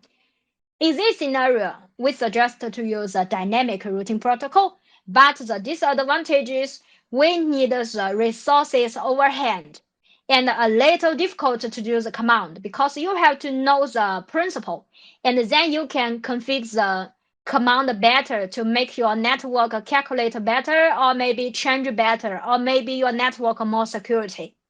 So this is a high requirement for the maintenance for the administrators. And the classification of dynamic routing protocol, we can classify it of the manager scope, like IGP, like EGP. I think someone already knows this word. IGP means used in the same AS, autonomous system. We will use IP, OSPF, ISIS, and something. EIGRP is a special protocol only used for Cisco. So this is a private dynamic routing protocol. And about the EGP, usually in the finance, government network, and career network, we will use a BGP. Okay. And the classification by the algorithm, we can divide into distance vector and the link station. That's because they calculate the route depends on different algorithm. And the exchange the information also will be different. So this is a classification like this one. This is a divide across to the measurement scope. Between different AS, we will use a BGP because if you configure the BGP before, you will find the first step we have to create the AS number. And within the AS, you can use some IGP protocols. And about the distance virtual router, like the RAP, like the BGP, when we exchange later, routing is announced as a vector, like the distance and the direction.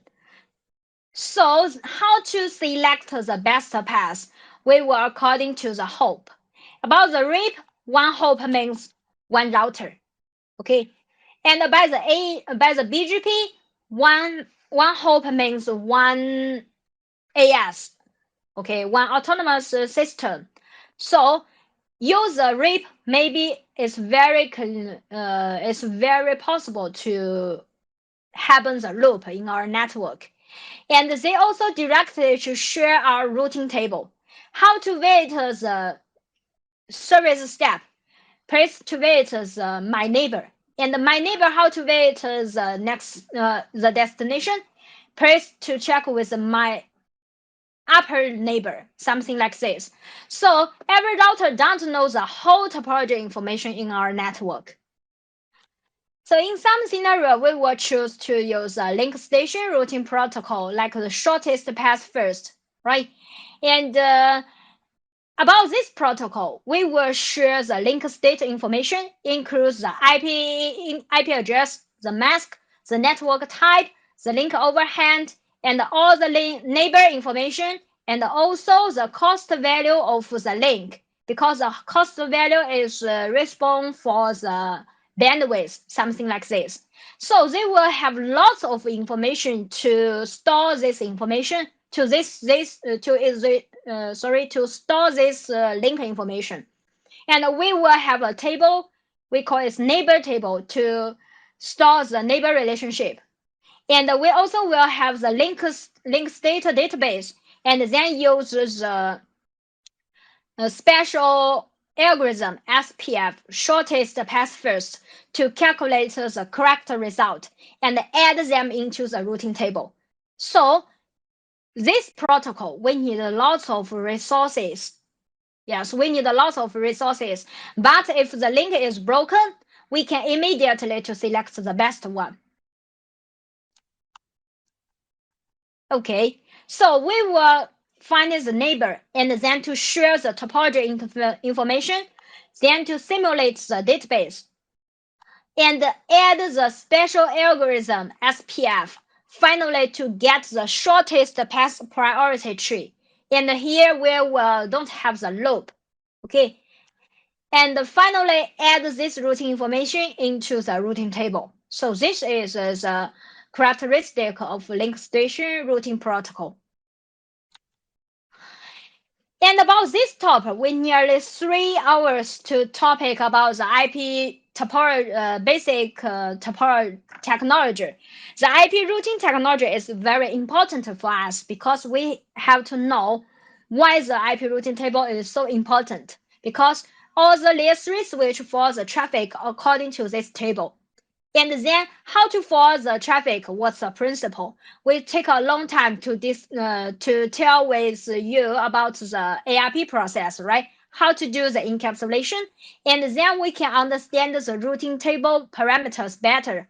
We can have the routing source, how to become this routing entry, and the destination, address, mask, next hop, and outer interface, metric, administrator distance, something like this. So these parameters will help the router to follow the traffic successfully. And the next step is how to let the metric to become the member of the routing table. We have 3 types, right? We have the direct connected routing. If your interface is give the IP address, and then the interface is up, and then you can get the direct connected routing, and not direct route. For example, cross one router or one layer 3 switch. We need another way to let the router know in your network there are a lot of entries you have to know except the direct part. We can have static route, we can have dynamic route. And about the static route, you have to configure everything manually, includes your network change. So in the complex network, we suggest to use the dynamic routing. And the dynamic routing, we have lots of choice. The RIP, the OSPF, the ISS, and the BGP.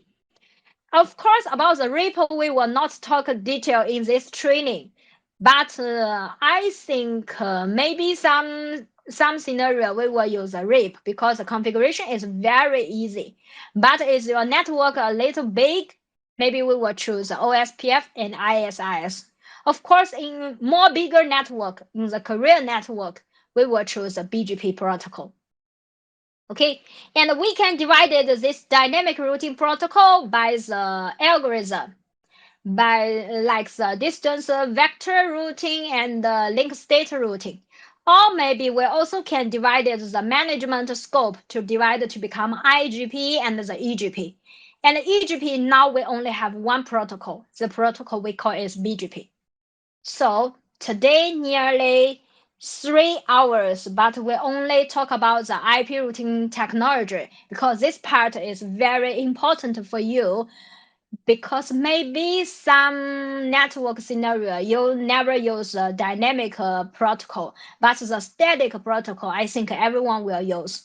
So today the dynamic routing protocol for OSPF, the time is not enough. We will discuss the OSPF tomorrow. So tomorrow we will have 3 topics, and this topic is very important. Okay.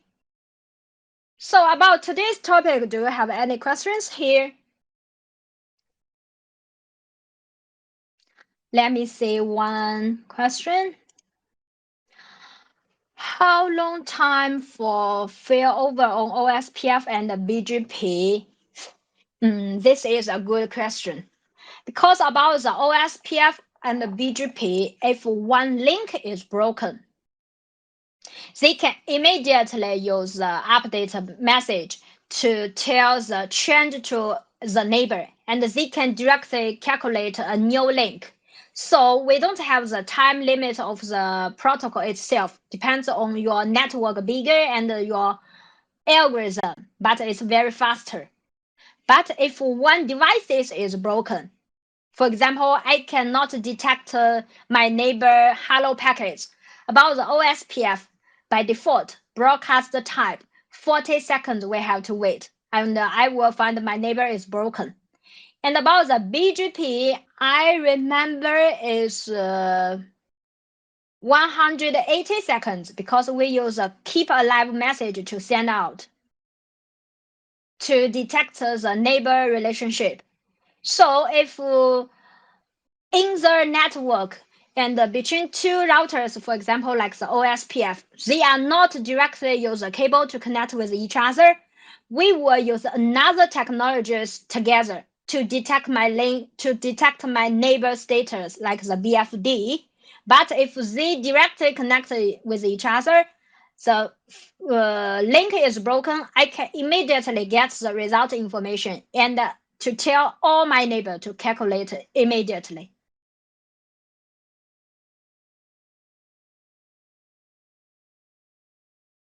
So anyone about this part has a question? No more question?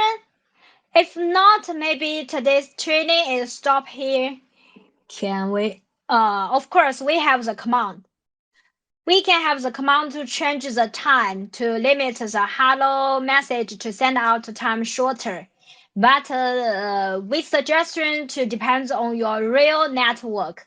If you shorter the time of hello packets within the period time, you will send out lots of hello packets. But if your network is stable, these resources maybe will waste.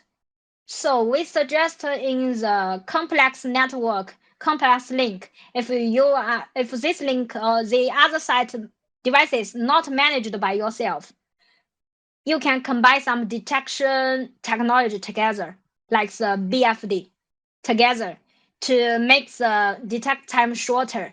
But if you directly change the time to become 40 to 20 or 10 seconds, you need more resources to send out the hello packets. And every one of the OSPF, you have to, if they need to establish the relationship, the time should be same. So not only change one router to become 10 or 20, you have to change all the router, maybe to become the neighbor to change the time. We can have the command to change it.